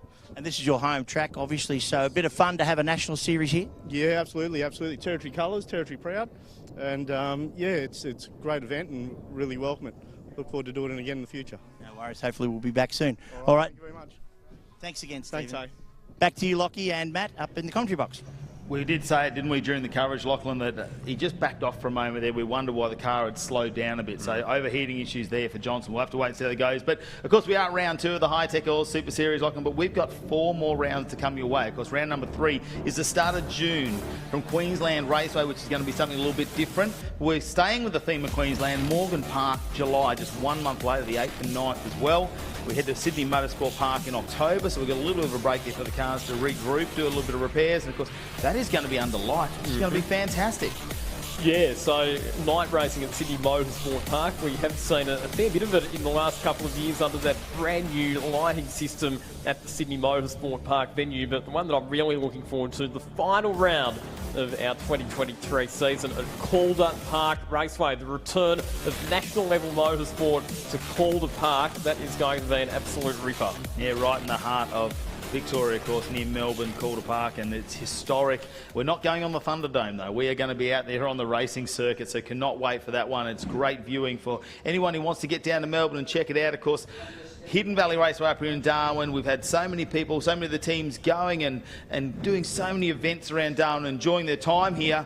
Of course, don't forget, from 1 p.m. Australian Eastern Standard Time, we will be heading live to SBS, Fox Sports and KO. So our live stream out in our social media this morning will end at 12:30 Australian Eastern Standard Time. Before 1 p.m. we go live on SBS, Fox and, of course, KO, where we can get all the entertainment. And talking about entertainment, let's head down to Stephen in pit lane. Thanks, Matty. I just thought we uniquely would show you some of the fantastic trophies that we've got on offer for this weekend. Unusually, King of the North, obviously for the territory, something territory themed. Fantastic first, second and third prizes there for the Ta2 drivers. Didgeridoos there, fantastic. And I tell you what, these guys have really been excited by being up here, but how unusual and how fantastic and perfectly themed for an event up here in the territory. Unusually, as we go along here, the HQs are obviously here this weekend, and they're racing for the Crocodile Cup. So, again, something unusual for the guys and girls out there to race for, and we're hoping that these events grow and become a really strong part of our territory event here, up here in at the territory. So fantastic event and fantastic trophies. Obviously NAMSC, North Australian Motorsports Club, have obviously put on a fantastic event and welcomed us here, and they've got their unique trophies for their combined sedans and their Hyundai Territory 250. So everything has a theme, everything has a very well supported environment for it, and yeah, these guys can't wait to challenge, particularly with the Ta2 race. I know everybody's looking forward to it later on this afternoon. Back to you, Matt. Back to you, Lockie. Well, that was one of the races we did have this morning before the live stream kicked off, was the NT Hyundai Excels, who've been out there and entertaining us all weekend as well. So great to see so many trophies on board, and I think we're going to have to give some didgeridoo lessons to whoever wins. Maybe that's what we need to add into that. Well, it kind of makes sense, doesn't it? Because we've seen surfboards being given away for events on the Gold Coast as trophies. We've seen snowboards at Winton, so having didgeridoos here in Darwin makes perfect sense. But yeah, I'm glad I don't have to try and play a didgeridoo, because I don't think anybody would need to be deafened by that commotion. Well, what a unique trophy it will be for our drivers in the Ta2 Muscle Cars. Kings of the North, of course, $20,000 on the line. They've still got 2 races to go. Our A drivers coming out at 12:30 or 1 p.m. Australian Eastern Standard Time on our live coverage on SBS, Fox and KO. And of course the King of the North 35 lap endurance 2-driver race this afternoon. That is going to be absolutely massive. It'll go for about 45 to 50 minutes, that race, and it's going to be hot. As we know, conditions in Darwin don't cool down till the sun goes down. In the meantime though, we're back out with a category that's been around for many, many years out on track, the HQs. Yesterday they had a 100-minute race. Yes, 100 minutes out on track, 2 drivers, and they're back at it this morning. So yeah, yesterday they raced for the Crocodile Cup, which, like you said, it was the 100-minute endurance race, and a ripper race it was as well, that had lots of strategic permutations and combinations unfolding, a bit of drama. We saw some penalties for pit stop infringements, and then at the end we had the very interesting situation where the race leading car was running low on fuel and had to back off by about 5 seconds a lap in order to conserve, and it was a very nervous run to the finish line. But in the end, despite the fact that they had a couple of slow pit stops, a drive-through penalty and the fuel concern at the end of the race, it was the New South Wales-based team of Luke Harrison and Sean Boland that took victory. That car has been very quick all weekend, and despite all of the dramas that they had, all of the curveballs that got thrown at them yesterday, they were able to recover from those setbacks with just, in the end, raw pace from both drivers. Well, the idea was to get the HQs home on 1 tank of fuel. So those that pushed really hard would have to back off at the end, and there were some who decided to play the long game and just keep consistent pace. Others who took off a little bit slower, like you say, the pit stop in the middle, something we don't see a lot from these. Well, we've seen some endurance races down at Winton from these cars before. So a couple of the drivers used that, and some names in there which haven't driven a HQ before. So that was even better. Yeah, exactly right. So you had people like Ross Wood, who's had lots of experience in Super TT down at Winton driving a Nissan Skyline, but had never driven an HQ before. Him and his co-driver, Mark Bryant, have actually dialed themselves in pretty well, and they had a competitive run yesterday, but it will be the Harrison Boland car that will start on pole position. David and Stephen Ling alongside on the front row. From South Australia, Darren Jenkins and his co-driver Adam Butler out of grid position number 3. Tony Maloney and Robert Braun all the way up from Victoria this weekend in 4th position. Ross Wood and Mark Bryant out there as well. It's a rolling start for the HQ Holdens. They're underway here at Hidden Valley, and you'll see a bit of slipstreaming and perhaps even a bit of bump drafting down the main straight on the run into turn 1, but it's the number 22 car, the car that's led the way all weekend, Luke Harrison and Sean Boland, that's going to take the lead into turn number 1. 12-lap races as we get underway here in the HQs, and you can see the body roll as they come out of turn number 1. The right-hand side of the car goes nice and low, pushing those shock absorbers all the way down. Boland, though, comfortably out in front, as it looks like Stephen Ling trying to work his way through the pack there in 3rd position. 3-speed manual gearboxes for these cars. You don't really use first gear at all. If it's a standing start, you use it to get off the line. We're running rolling starts this weekend. First gear is not used, so 2nd and 3rd for the entire racetrack, and even 2nd you don't use very much. The hairpin there at turn number 6, one of the few spots on the circuit where you down change to 2nd gear. The rest of the lap you're not just in 3rd gear and using the torque of that 202, the 3.3 litre 6-cylinder Holden engine to pull you out of the corners. Yeah, they have not changed much over the years with the rules of these cars. The only change that has happened in the recent future, I suppose, was the introduction of unleaded fuel, where they couldn't get the old leaded fuel anymore. They've kept this category very much the same for so many years. There's still plenty of cars involved in this type of racing. Harder and harder to get parts for them, but they maintain them, they get them out on track, and we love to see these cars travel around Australia and be part of a great category of racing. A lot more economical to get involved in, I suppose, than some of their faster counterparts. We see Ling trying to do a move on the inside here. He might get it done. He's holding on over Maloney and Braun, and he gets it done under brakes. His home track here as well. We know this HQ has been based down on the eastern states, where he's been flying in and racing that car, but they've brought it all the way back to Northern Territory to be part of the Crocodile Cup this weekend, and the Hi-Tec Oil Super Series is the number 3. Just grabs a little bit of dirt on the outside of turn number 1, sets himself up, and he could drive this track with his eyes shut. He sure could, and like you said before, on double duty this weekend, also running in the Commodore Cup car in the NAMS Combined Sedans category. There is the Ross Wood and Mark Bryant car. Mark Bryant hasn't really done much racing at all, but he's dialed himself in very quickly this weekend and been turning out some competitive lap times, which has been good to see.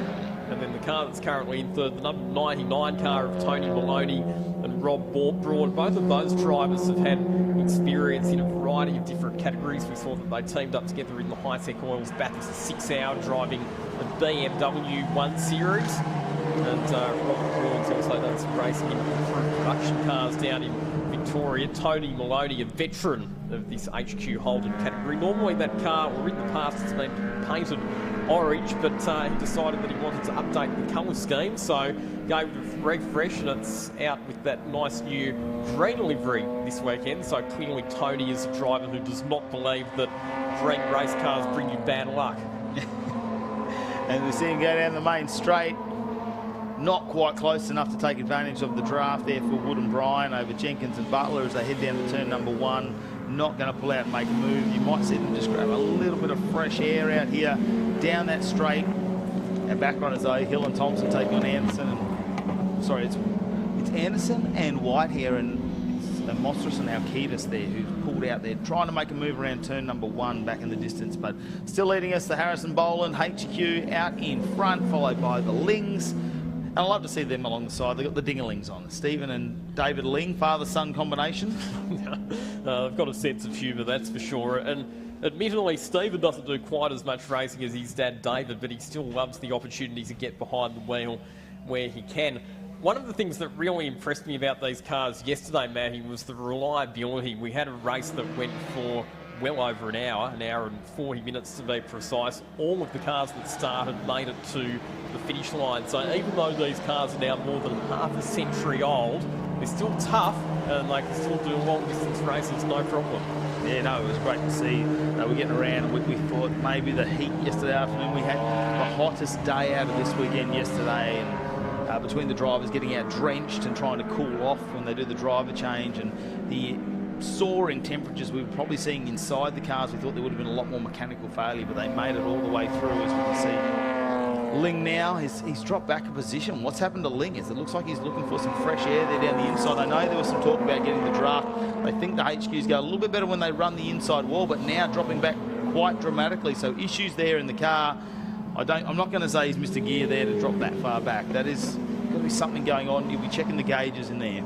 1:32 though for Harrison and Boland, our fastest lap of the race, leading. And look at that, he's making almost 2 seconds a lap there between his time and the rest of the field. We saw this yesterday in the Enduro as well, where even when they ended up buried a bit further back in the field after the pit stop problems and the drive-through penalty, by just punching out this string of lap times consistently in the 1:32s, they were able to fight their way back into contention. And the other thing as well is later on in the race, when they were running low on fuel, they had such a margin of supremacy over their opposition that they were able to afford to back off because they had that safety buffer, so that they could cruise and conserve. We just saw there the number 77 car of Richard White and Mike Fitzgerald getting a bit sideways on the exit of turn number 5. Did you know that Richard White was the first ever Australian national HQ Holden champion? He won the inaugural national title way back in 1989. Wow, that's a few years ago. So you're saying that he's a sprightly gentleman who's very seasoned behind the wheel of a HQ. As we check out a replay of this one, of course, it's the number 60 car there, Lakin and Brown. Then watch in the background, so this is the sideways moment for car number 77, a bit of a fistful of opposite lock for White and Fitzgerald, just to avoid running off the side of the racetrack, but just goes to show, doesn't it, even though these cars don't produce a huge amount of horsepower, it's still sliding around a bit, maybe not quite as much as the drift cars that we're going to be having coming out on the track a bit later on, but you can still get a little bit of sideways action. I reckon that would have been fairly rough going over that little issue too in the HQ. As we see another move being made down the main straight, of course we are staying on the number 77 car there of White and Fitzgerald, and he's been behind the wheel of these cars for many, many years. We're talking probably over 25 years he's been racing these HQs. So very experienced to know what to do. Jenkins and Butler there, the number 76, currently in 3rd position. And he's just on the back there of Maloney and Braun. We'll have to wait and see if he can close that gap. Of course, we are only on lap 5 at 12 at the moment for the HQs. They're race number 4 this weekend. Still one to go. It will be coming your way on the live broadcast this afternoon from 2 p.m. Of course, this is when the next HQs will be on. We head over to our SBS Fox Sports and KO from 1 p.m. Australian Eastern Standard Time. Look at the body roll in the cars. They've got so much attitude as they go around the circuit here at Hidden Valley Raceway. Through the back section, there's turn 11, 12, 13 and 14 as they come onto the main straight, and you're looking for a run, but you know they're going to reach the limits of their maximum speed very quickly down this massive straight here at Hidden Valley as our leaders extend their time out in front there. Harrison and Boland leading by 6 seconds. We'll wait for the cars to cross the finish line. Almost out to 8 seconds now over 2nd position. It's actually a pretty good battle for 2nd position at the moment between the Maloney Braun car, Jenkins and Butler, and also the Ross Wood and Mark Bryant car buying its way into that contest as well. Having a chat to Ross Wood, he said that the reason that he feels like he's been able to come to grips with these cars so quickly is very much down to the physical fitness of both himself and Mark Bryant, particularly in the Enduro yesterday when they had to do quite long stints in the cars in these hot weather conditions, in cars that do not have any power steering, being more than half a century old.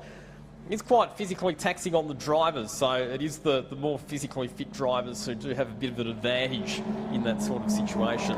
Yeah, said they were taking a lot of running and bike riding, even getting on the exercise bike in the shed and trying to get the heart rate up and the body temperatures up to deal with the climate here in Darwin, Northern Territory. Though it is the change of season today, we move into the dry season.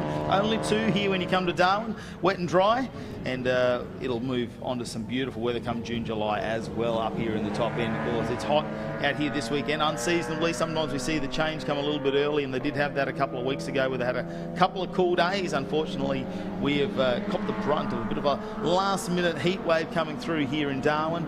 Great to see this venue though, plenty of nice green, lush grass around the place. The Hidden Valley Motorsports house, which is absolutely fantastic, been built in the last few years here. They really love their motorsport here in the Northern Territory, and that's why we brought the Hi-Tec Oil Super Series up here, and we want to grow the series as it makes its way north, and the more cars we can get involved, the better. And great to see so many competitors in the HQs coming up, in the Ta2 Muscle Cars as well. The big journey up here, for a lot of them it's 3,000 kilometres minimum out of South Australia, 5,000 kilometres when you come from Victoria and regional New South Wales. So it is a big effort to make it all the way to Darwin. We're so glad the teams could do it, as we see plenty of manoeuvres almost happening out there on track. They're having a look here. Big stoush now. It's for position number 2, and a bit of a move there for third position under brakes as Wood and Bryant try to get it done, have to pull out of that manoeuvre, and it's almost gets it up on the inside of the ripple strip out onto the dirt.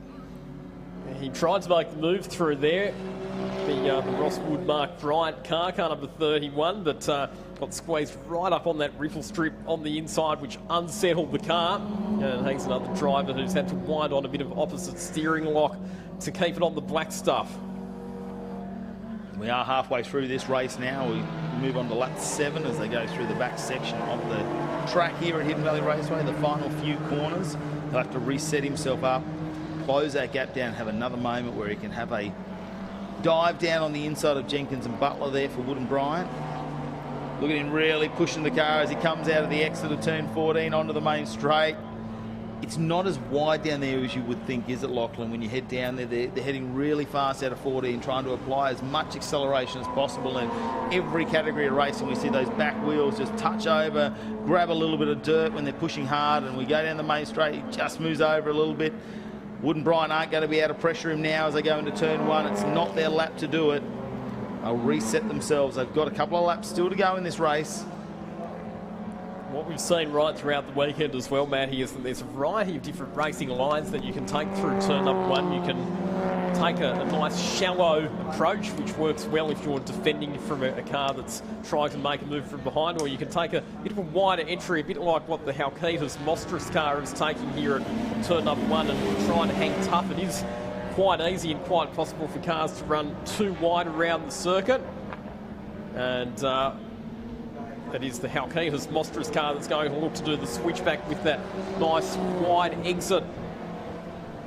And he will get the better run through turns 2, 3 and 4 and manages to hold on to the position. So that's the example of where it can work to your advantage to hang around the outside through turn 1.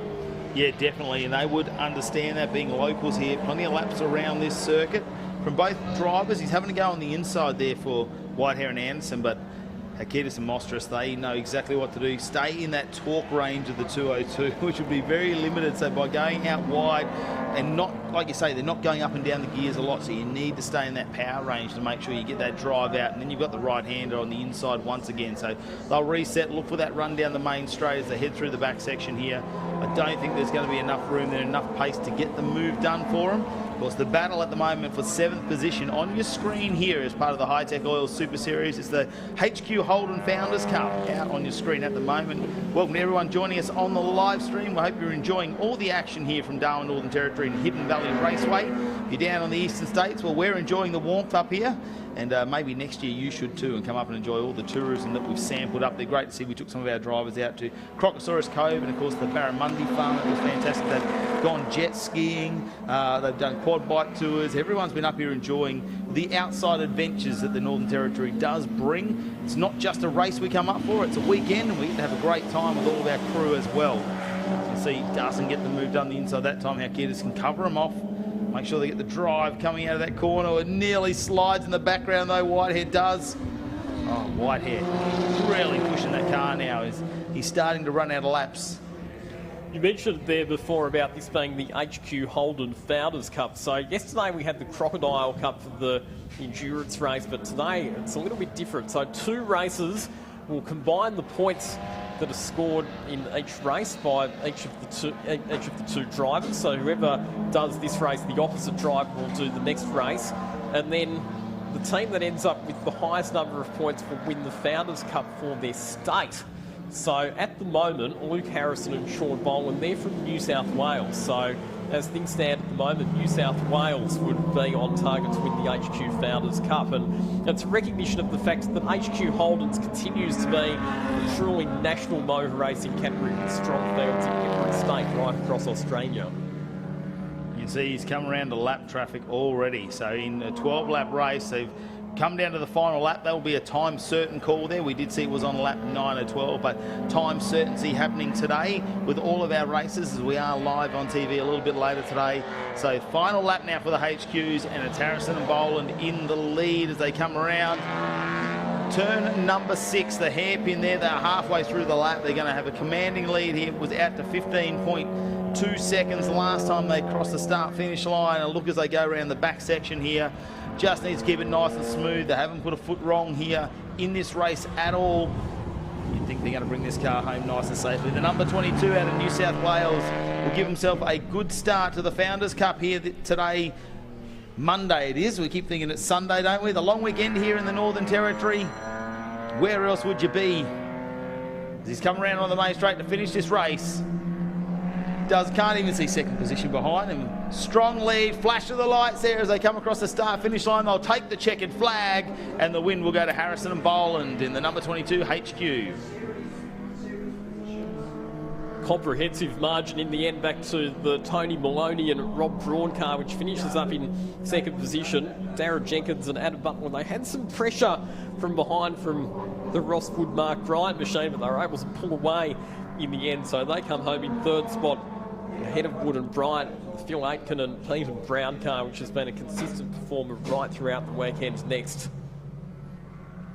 But HQ Holden's one of the long-standing categories here in the Northern Territory, always gets a lot of local support. The Northern Territory HQ Holden Series. The good news, Matty, is that we'll be seeing the HQs back at some other rounds of the Hi-Tec Oil Super Series this year as well. We've seen them do a lot of endurance racing down in Winton as well. We've seen them over at Sydney Motorsport Park up in Queensland. They've got strong field. Like, it's everywhere in Australia where we see the HQ. So a great addition to the Hi-Tec Oil Super Series coming up to Hidden Valley Raceway here in Darwin. Supported by a lot of local racers as well who have been doing it for a number of years around this great race circuit. Of course, their next race will be out on track at 2 p.m. this afternoon, about 2 p.m. for our HQ Founders Cup final, which will be the opposite drivers to what we saw this morning. Like you say, combining those scores to become the Founders Cup winner this weekend. Let's see which state will take that away. We do have one entry, though, that has 2 states in it from memory as well. Yes, we do. We'll have to wait and see. We'll have to wait and see, because that could be interesting. How does that work then, Lachlan? So if that's the case, then both states share the points and share the spoils. Let's have a look at the HQ Holden results now. It's Harrison and Boland out in the front, and Maloney and Braun was second, Jenkins and Butler third.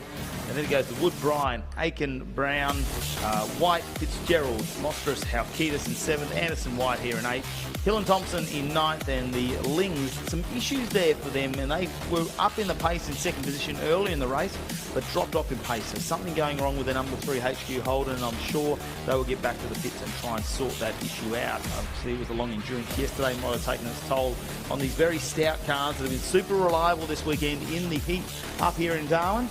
And we will see them back out just after 2 p.m. for their final race in the HQ Holden Founders Cup this weekend.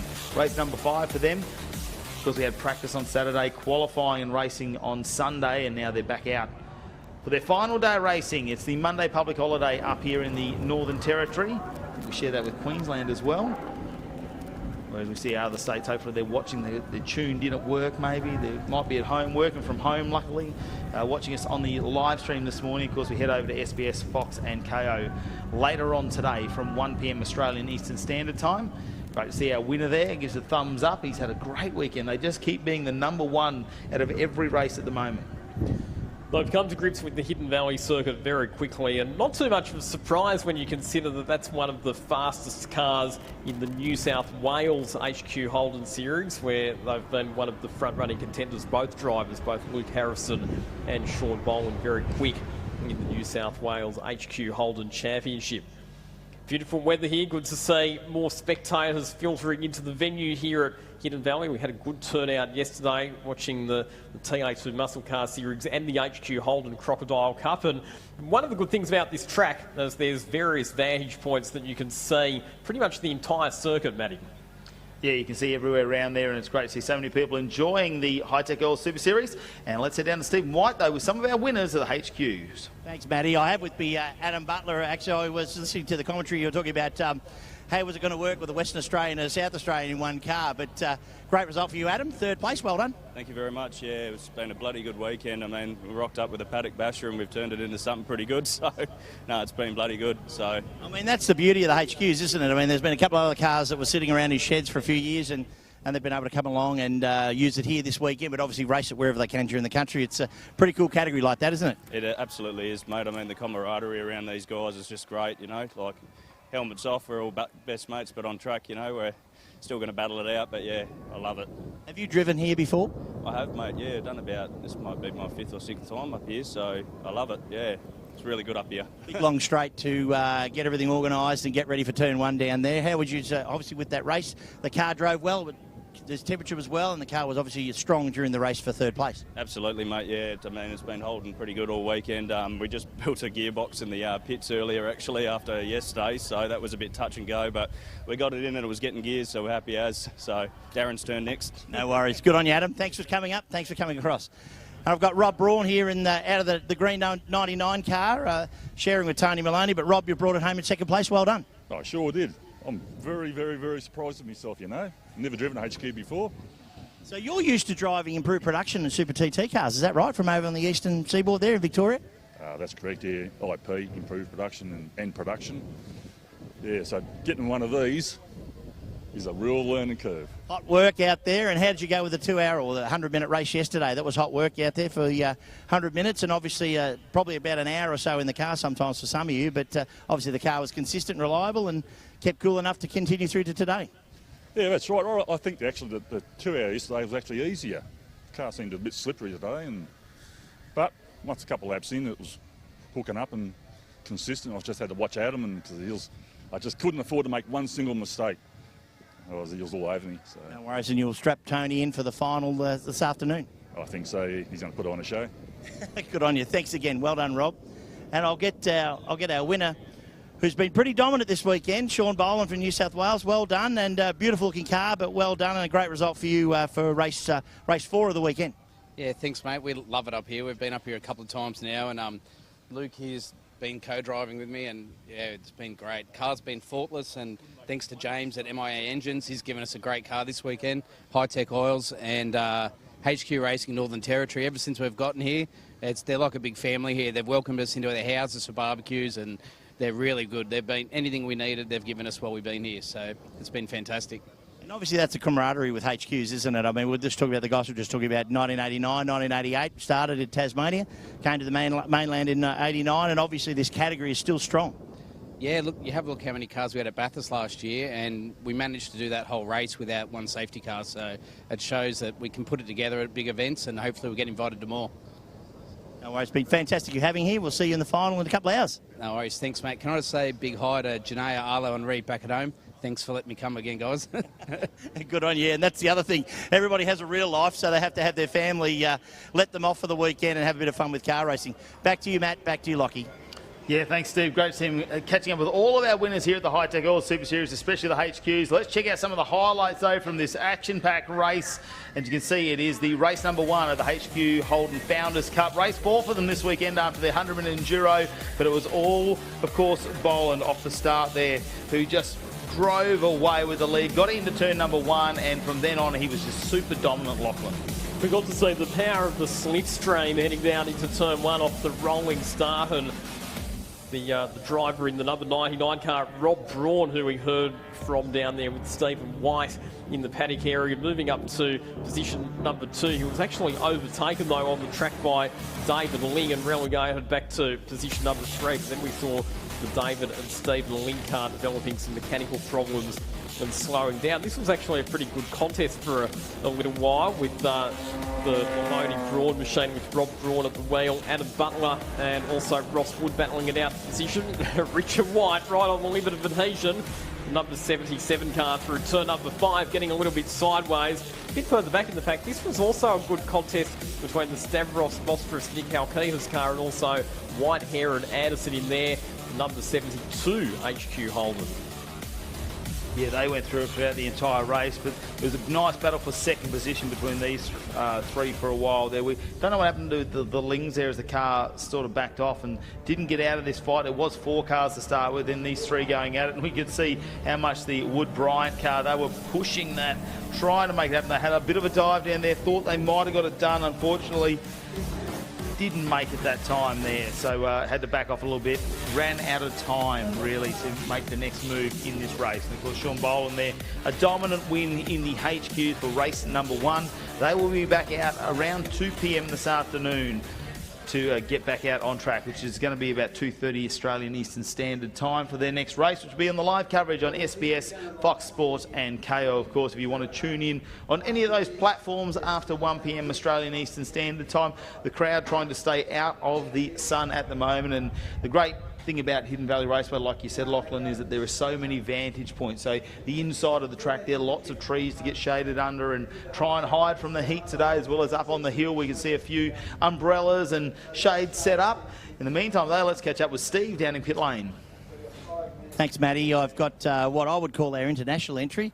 We've got Nathan Hearn, well travelled over to America, back to Australia for a couple of weeks or so, and Paul Manuel, who's obviously well known in New Zealand and come over to compete in Ta2 here, but you're obviously involved in Ta2 in New Zealand. So first to you, Nathan, how have you found it being back in Australia? Obviously driving these cars in the US, but you're back in Australia, and obviously you guys have had a up and down weekend, but working back towards the front again.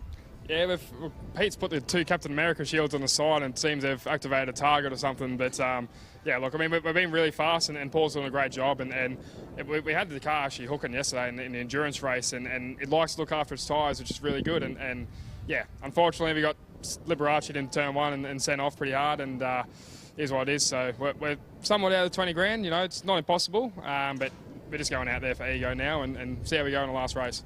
No worries. And to you, Paul, obviously at New Zealand, stalwart of the New Zealand, if you like, arm of Ta2.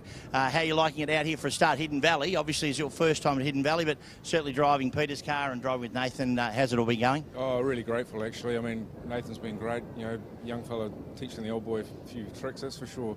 But we were having a really good time until the last lap of the race yesterday, but that's the way it goes, and yeah, we'll see if we can get the target off the car for this afternoon.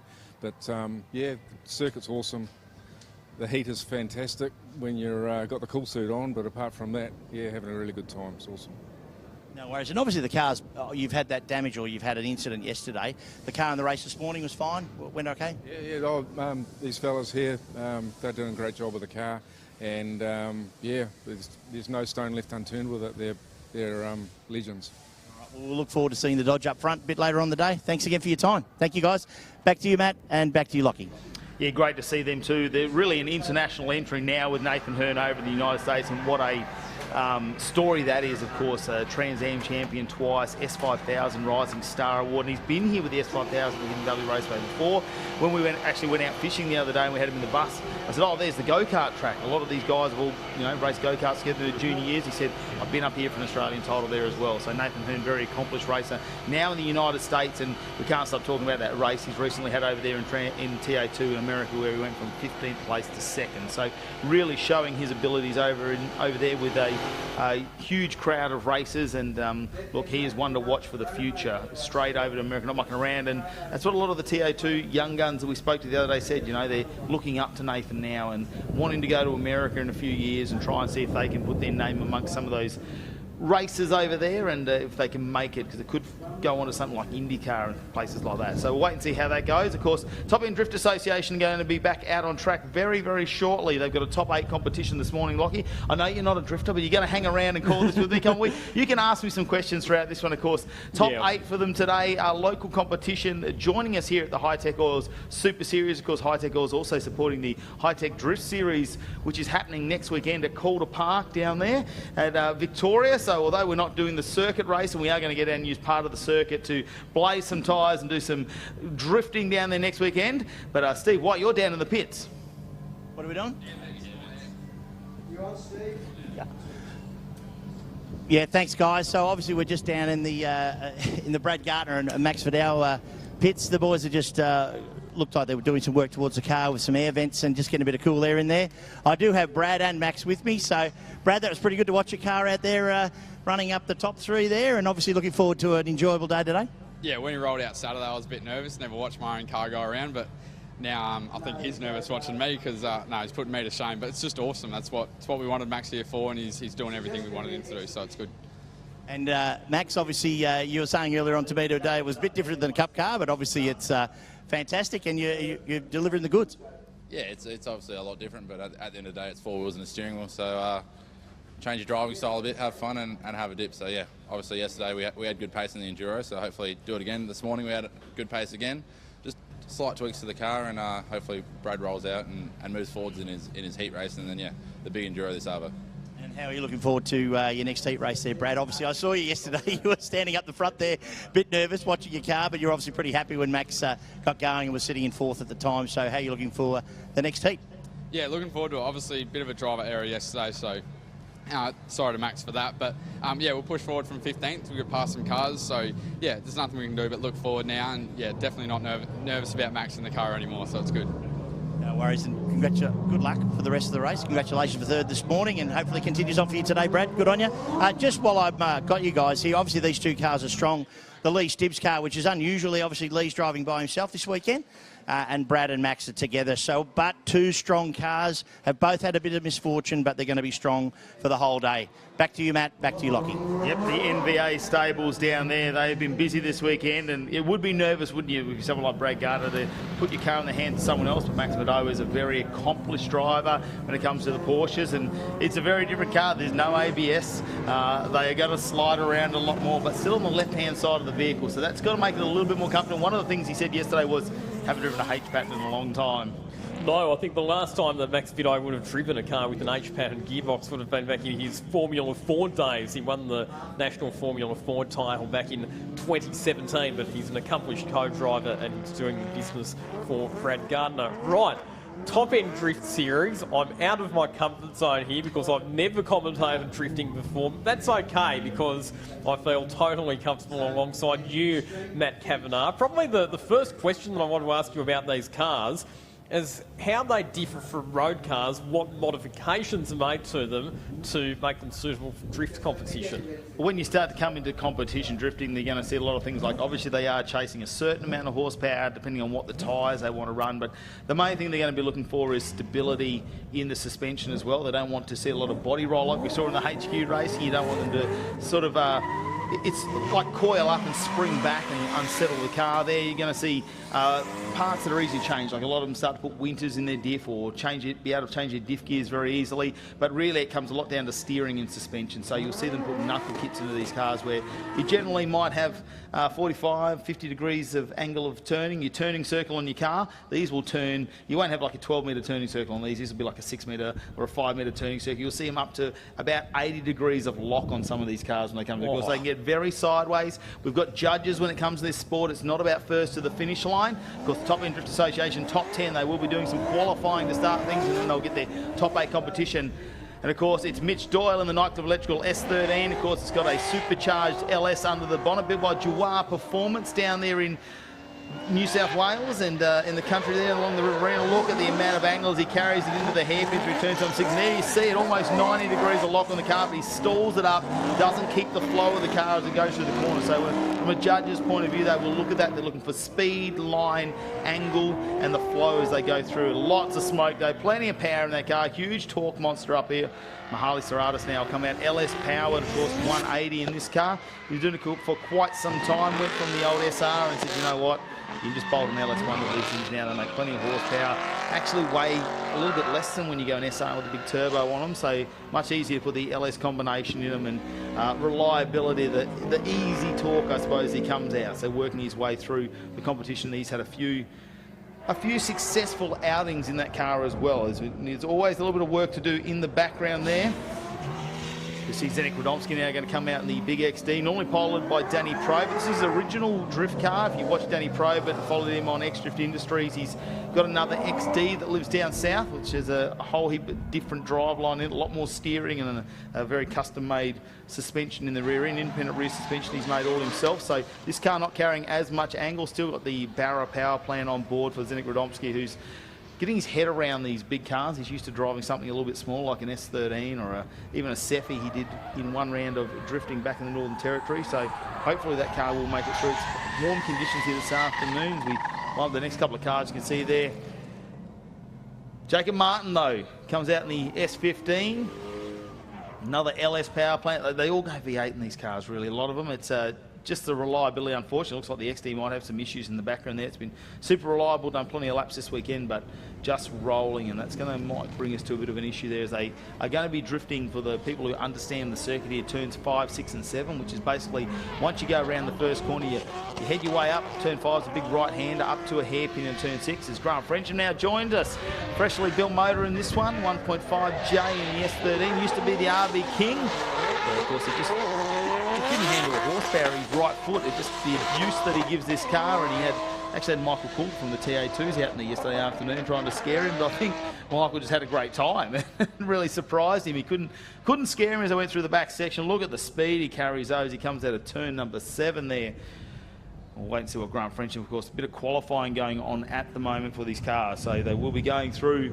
The judges will be scoring them on qualifying, which will set their top 8 order when they do go into competition. Of course, number 1 will get a bye run. I think we've only got 7 cars here today, so number 1 will get themselves a solo in a tree. That's how they set these battles up. I suppose, Lachlan, I can see you sort of looking at me to find out how does the qualifying work once our judges give the score. We've got 2 sides of the battle tree. They'll put them in, so you'll have, like, I suppose this time it's going to be 2 versus 8 and things like that. We'll go in and we then obviously eliminate them down till we get to our final 4. Someone will battle it off then.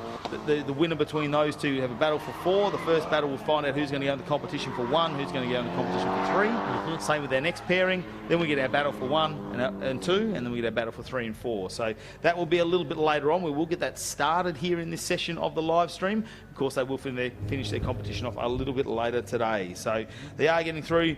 I'm getting some word in. It looks like Frenchie, a 75-point run, had 1 wheel off that time. As you can see, he did miss some of the clipping points. You'll see him put some of the judges would have spoken to the drifters before they go out, and they'll lay clipping points out of the corner. Sometimes they're an inner clipping zone where they'll be on the inside of the corner. They want the front of the car to be there, the front wheels to go over, and it may be a long clipping zone or a short clipping zone depending on how long they want the car to be in there. And then coming out of a corner, you'll see an outer clipping zone. They want the rear of the car to be there. So that's the spot you have to aim for, basically. It's a spot you have to aim for. So they try to keep that as flowy and natural as possible, but sometimes the judges like to make it a little bit technical, so the drivers have to do some work out there. So it's not all about just doing a high-speed burnout. There are some points they need to hit when it comes to judging, and they'll need to keep the flow. So they want the car to snap to angle. They don't want the car to slowly drag out to those clipping zones. They want it to come out, snap onto its angle, so it holds that angle of the car as it goes through, maintain it through the entire clipping zone. And you will see if they've got a lot of speed, they'll extend that clipping zone and make it maybe 3 or 4 metres long, maybe longer,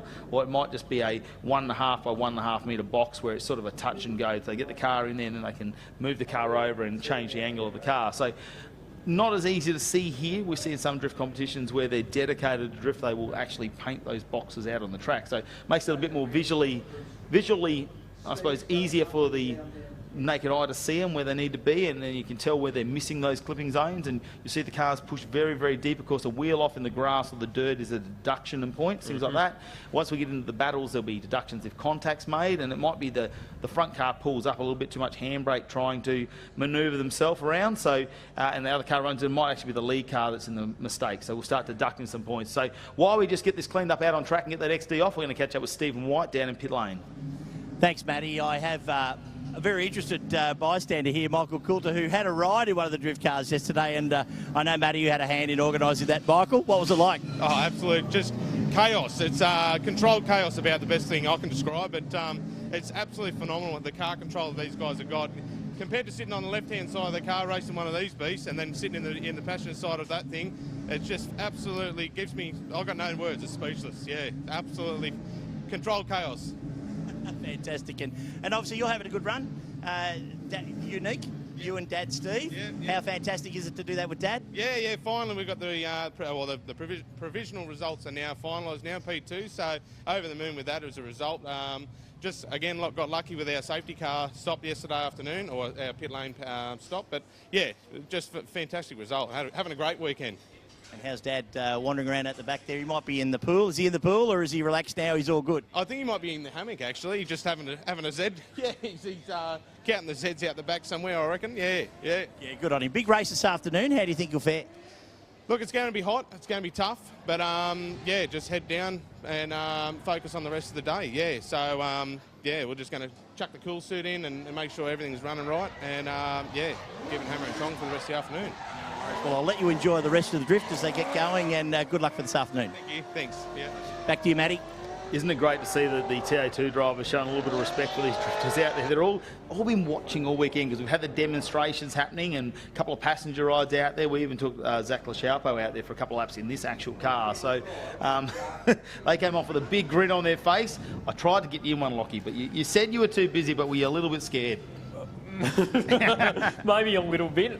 In all honesty, I was busy trying to get some Ta2 hot laps organised, but I promise you, Matty, that I will get in a drift car at some stage this year for a ride. Well, we'll definitely get you in one because we know you're going to enjoy it. Harley Serratus now in this LS-powered 180, and you can see him push out to that ripple. Still got to be an outer clipping zone there for the judges. They'll need to set up, though, for the hairpin. They're out nice and wide. They'll try and trim some angle there. They might use the handbrake for just a section. Doesn't really need to use too much of it. To an outer clipping zone again. They'll try and keep that momentum of the car going there as they head down the 7s. They really need to flip the car, and this is a high-speed right-hander there where they'll be in third or fourth gear, maybe a clutch kick as they go through, just to stab on the clutch, try and get the car out sideways, and as they come out of that corner, they will finish the drift. That'll be the end of the judge zone. So we're only judging 3 corners here today.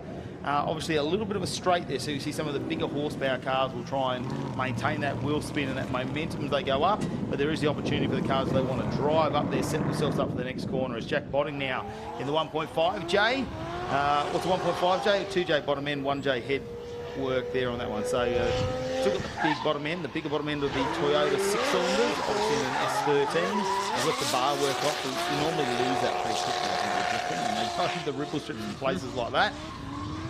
Set himself up there, throws a car, and he's not really wide though when he throws the car in. Though the judges want to see him push that dual and civil car out a little bit wider as he goes into turn number 7 and carry that speed. So as they go through, Mitch on a 95-point run a little bit earlier in the night for the electrical car. Mahali an 85-point run in that, what are we going to call it, teal 180? So when we talk about 95-point runs or 85-point runs, all that's referring to is the number of points that they've been awarded by the judges. So the judges score them out of 10 on, is it flow, speed and line, isn't it, or angle? Yeah, they'll be looking at angle, the speed they carry through, and of course those clipping points. It's judging style, and part of that is going through the driver's ability to hit those clipping zones that they've laid out. As Jacob Martin now, plenty of power in this car too as he goes around. You can see by the amount of wheel speed it makes and the smoke that comes off the back of it. Not your standard LS in some of these cars. They're dry sumped. They're cammed up and they're making huge horsepower as well. So Jacob going through. Jack Botting going through with a qualifying run of 80 at the moment. So Mitch Doyle will be leading us out there. Jacob Martin now gets a qualifying run of 90 in that run. So he'll move into 2nd position in qualifying this morning. Of course, we've got a quick half-an-hour qualifying session before we get underway with their battles. Grant Frencham now making his way out. Former South Australian, did really well. Come up to Darwin, really stepped the competition up when he came here. Really good skills behind the wheel. And been here for a number of years now in the Northern Territory, haunting some of the drifters there. Hasn't quite made it all the way in the championship over time between engine troubles and I think having too much of a good time. He just likes to party when he gets behind the wheel, and this was the actual driver that took Michael Coulter out yesterday and really excited him on the passenger side of that car. And you see nice flow there, hits those outer clipping zones, carries lots of speed on the next out of turn number 7. So expecting to see some decent scores there for Grant Frencham this time as he goes around in that S13. As I can see, my messenger is lighting up as the scores are coming through live for us here in the commentary box. Great to see everyone joining us here on the live stream for the Hi-Tec Oils Super Series.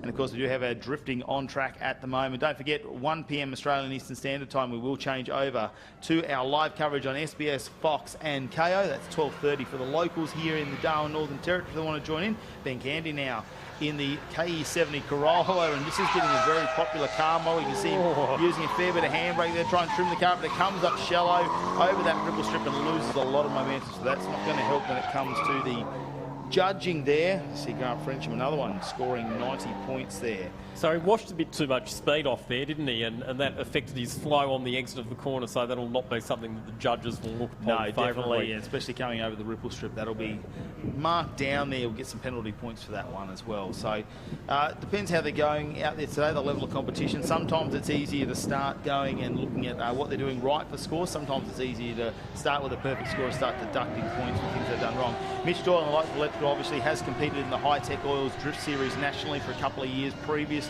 Got a lot of experience, very well set up car, lots of horsepower there. Hasn't been competing recently down south, so probably missing a little bit of seat time there, but do plenty here in the Northern Territory as they do try and get as many of their competition rounds done here as possible. And that's another opportunity to be here as part of the Hi-Tec Oils Super Series and join that as well. Good to see the Top End Drift Association. They do have their major event coming up at the end of July. If you want to check that out, look up Top End Drift Association on social media, of course, end of July. That's called the Invitational, where they look at the interstate drivers come up, put a bit of prize money up, and just have a ripper weekend, much like what we're doing here for the Hi-Tec Oils Super Series. So if you want to find out more about the drifting here in the Top End, that's what you need to check out. Top End Drift Association. Whoa. Oh, big spin there from Mahali as he goes out. And that's on turn number 5, the start of his judging zone as well. So that is a run that you may as well, it's done. So if you spin, obviously you lose lots of points. Yes, it's not going to be one. And again, now he's stalled the car out. Luckily, he's already got a banker. I'm going to call it a banker. He's already had one run go where he's got some of his scoring there for Mahali. So just to clarify here as well, Matty, so each driver's obviously doing a couple of runs, so you take your best score from the 2 runs for qualifying? Yeah, that's how it'll be at this competition that we'll take. And obviously there's different competitions, different ways of scoring. Across the country, we'll check out some of our replays here. Mahali there puts it on a lot of angle. He's getting a lot of rear speed in the car, and it just turns around him, unfortunately. Maybe he's using a little bit of left foot brake there and slowing the car down for a second, but it doesn't want to play ball at this time, and the rear end overtakes the front. Very hard to come back from that. You see a lot of cars with huge lock kits in the front where they can wind angle on. They can sometimes pull themselves out of that. Downside to that is you lose all your momentum. Oh no, understeer there. You can see how much wheel correction he has to do. He doesn't go all the way out to that ripple strip, so he's missed that out of clipping zone a little bit. Jack Botting will have to reset himself up for this next part. Hairpin's nice, maintains the flow. Trying to push out that outer clipping zone, holds it there for a little bit too. Probably could go a little bit deeper if you really want to get technical on it. Throws the car out there a lot wider than he did last time. Quite sure if he got that inside wheel or he just grabbed a little bit of ripple strip there or went over the inside. So it's the little things, and I suppose being around this before, that you start to notice how the car reacts to where it is on track. Is it an advantage to run a bit later in a qualifying session like this one because you can see how well the people who've gone before you have gone? That's hard to say because it's like in any judge sport. Is it better to go out first and lay the pressure on the rest of the competition, or is it better to wait and see how much good? What you find in drifting is a lot of them have spotters, so they will have radios in the car. They'll have someone up on the hill who will actually be communicating with them. So they will be telling them, hey, maybe back it off 5%. You don't need to go as hard this time. You've got an advantage. And when we get into battles, you'll see that as well. They'll say this car's slightly slower than you, this car's slightly faster than you. You'll need to change your driving style, things like that. So they do have communications normally with a spotter up on the hill. As we see Jacob Martin this time in the S15. Just going through the motions once again. He did have a good qualifying run early, and 90 points puts him right up there in the mix at the moment. Good to see we've got some of our international people watching as well. Steve's watching us over from Canada this weekend, watching the live stream. We're a slightly different time zone over there, and I'm sure he's missing the Northern Territory, a local here that's been involved in the Top End Drift Association for many years, as well as the North Australian Motorsports Club as well. So bit of a shame he wasn't here. He had to move to Canada a little bit early. He would have loved seeing the Hi-Tec Oils Super Series. I'm sure we'll get him back into Australia at some stage to be part of that one. As you see Ben Candy now in the KE70 Corolla. What's he going to do in this hairpin? Can he hold it? Oh, he puts a lot of angle on. He's a lot of handbrake there. Has to straighten up. Doesn't go over the ripple strip this time, so it probably won't hurt him as much in the scoring. It just seems like such a twitchy car, doesn't it? That Corolla with the short wheelbase and narrow track. It seems to have much more snappy handling than some of the other cars that are running. And that's what you can see with the way they set the suspension up. Sometimes it's the rebound there might be a little bit too tight, and when you get it sideways, you get a bit of side bite in the tyres, and then it wants to rebound the springs and shocks and really push it back the opposite way. It makes it very hard to drive the car, so there'll be some adjustments going on. Much like we'd see with the circuit race, and these guys this weekend only running the radial tyre or a street tyre essentially. Anything you can buy from your normal tyre shop. But when we go into pro class competition, you'll see them run a semi-slick tyre. They'll be a lot faster, and you see they'll worry about side bite a lot more with the amount of speed that they're travelling. Grant Frencham, though, he's going to try and lay himself down a run. I'm surprised he's got two hands of the wheel. Pretty relaxed out there, Frenchie. Doesn't have too many dramas. Done this for many, many years. There we go, he gets right out in that outer clipping zone there, and he's already looking on the exit of turn number 7. No drama at all for Grant Frencham. We'll see if he can step himself up there, because he was at a 90 points there, with Mitch leading us in the Nightclub Electrical S13 on 95 points. So wait till we get some scores coming for Grant Frencham here this morning. Of course, 2 qualifying runs from these drifters, and they'll set themselves up for a top 8 battles and get them underway until we go to our break there at 12:30 p.m. Australian Eastern Standard Time. So we've still got a little bit of time to go. 45 minutes left out on track for the drifters. They will get through as much competition as possible. Of course, their competition will be finalised after racing today, which we won't get to stream out there, and you won't see it on the TV, but they're getting their moment here at the Hi-Tec Oils Super Series. Generally, Lockie, they doing 3 major corners here. Some of these higher horsepower cars might be pushing themselves to do 4 runs on a set of tyres. Some of the lower horsepower cars might get a couple more runs out of it than that. But look, especially Mitch Doyle and Grant Frencham, they're blazing the tyres. Jacob Martin, they'll get 4 runs. They'll have to change those tyres. The grip will be gone out of them. There will be no tread left. Normally running in Darwin a 235 tyre rule, so only 235 wide. We'll have to wait and see. Let's have a look at, though, our schedule to come up this afternoon. Of course, our Ta2 Muscle Cars are out for their race number 5 just after 12:30 p.m. Australian Central Standard Time, or 1 p.m. Australian Eastern Standard Time, and that will be on our live coverage on Fox, KO and SBS, of course. Then it's the Combined Sedans final coming out. The NT Hyundai Excels make their way back onto the track. The HQ Holden Founders Cup, our second of the co-drivers will get in, and we'll see who's going to win that with the combined scores. But then it's a 20k on the line. The Ta2 Muscle Car King of the North will be our final race of the day. 35 laps between 2 drivers. It's the first time we've seen in the Ta2 a driver change, and that started off yesterday in the 24-lap race.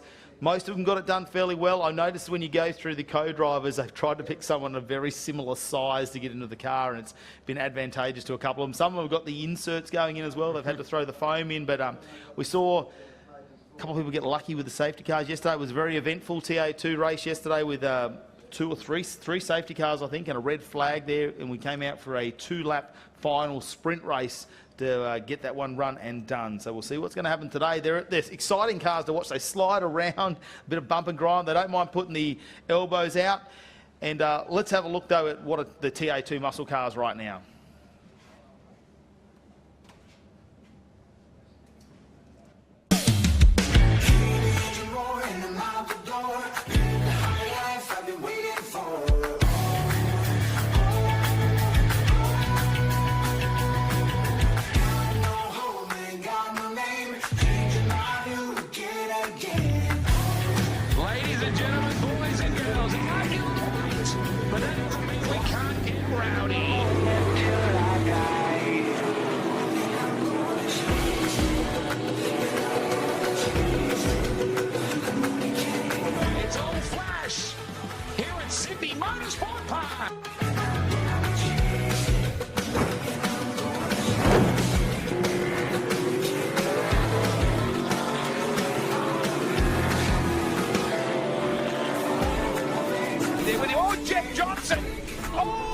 Contact! Oh no! Heavy contact! A bit of right side romance. Johnson will come back. Dylan Thomas is there as well. What a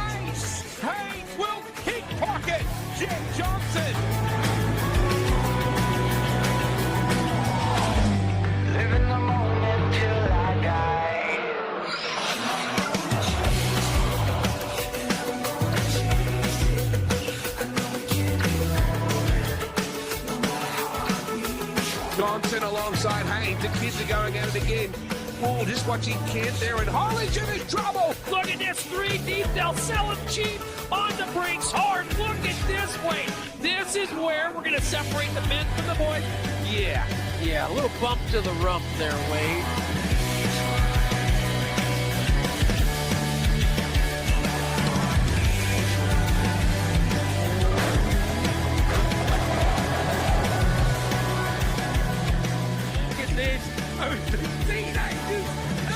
Together. Well, we'll get it done. Right now, swings in the drive through now. Brad Gardner there has got some company. Look at this battle. Well done, Brad Gardner. Spectacular drive. What an historic moment for this team. There is your series champion. The Ta2 Muscle Car Series, framed by Hi-Tec, is wrapped up by a very, very talented third-generation racer. 17-year-old Jen Johnson.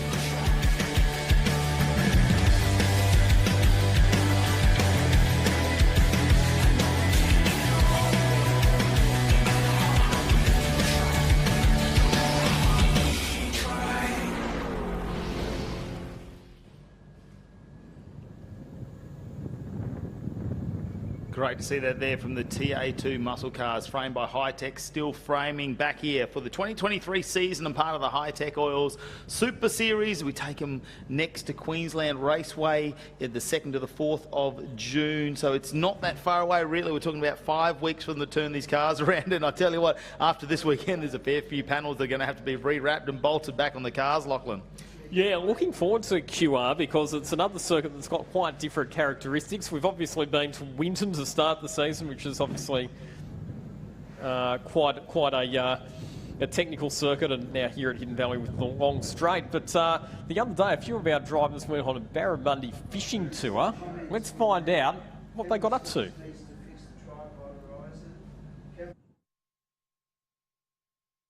We're here for round number 2 of the Hi-Tec Oils Super Series in Darwin, Northern Territory, all the way north. And of course, we've got some it's going to be hot and humid this weekend. In the meantime, we thought we better sample some of Northern Territory's best activities, including barra farming here at Barramundi Adventures. And let's hope the boys don't get as tangled up as they have out here on the pond.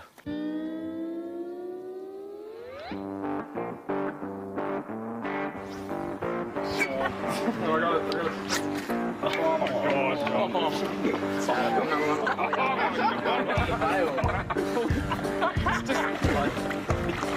Fish on. Yeah, that's about 59 centimetres. Ripper. I know it's hard, but don't come and get me if I fall in, boys. Yeah, it's actually alright, eh? Oh.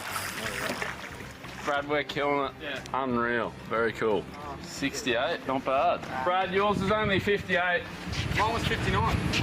I was 68. Have a crack. Oh, you know, I've been putting in a lot of work lately with my fishing, so to come up here and catch a big one means a lot.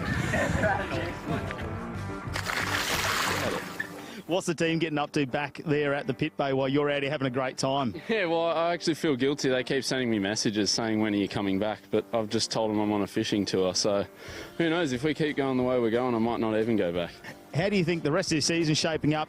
Obviously, it wasn't a great start round number 1, but it got really good towards the end of Winton, round 1. You think you can carry that on to this round?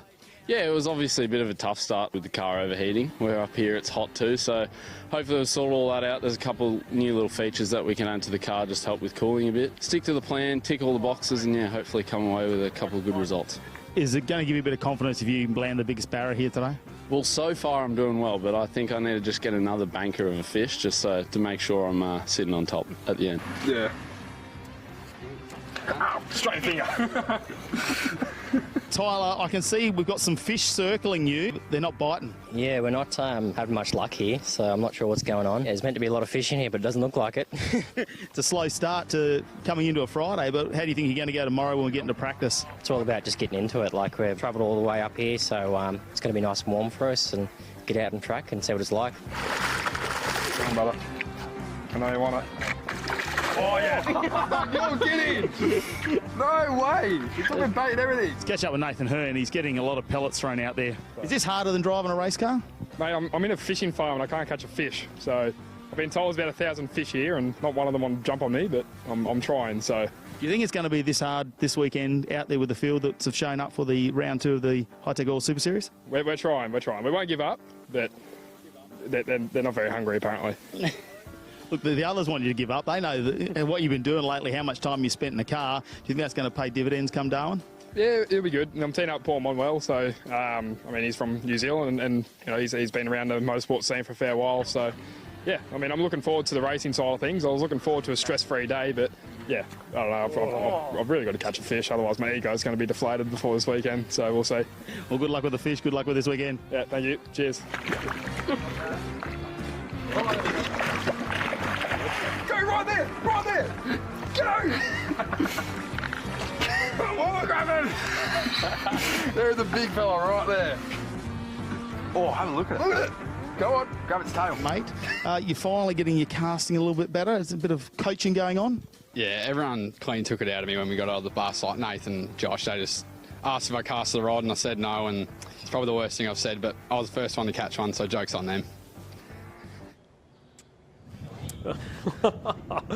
Oh dear, the boys at play. I'll tell you what, they're hoping that fish are not the only thing that they're reeling in this weekend, Matt Kavanagh.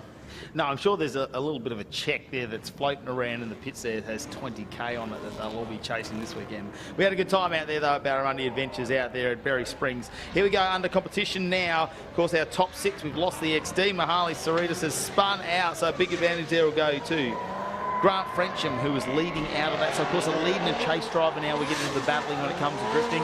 Lead driver will need to run the line that the judges have asked for. We need to be out in front, hitting all those clipping zones.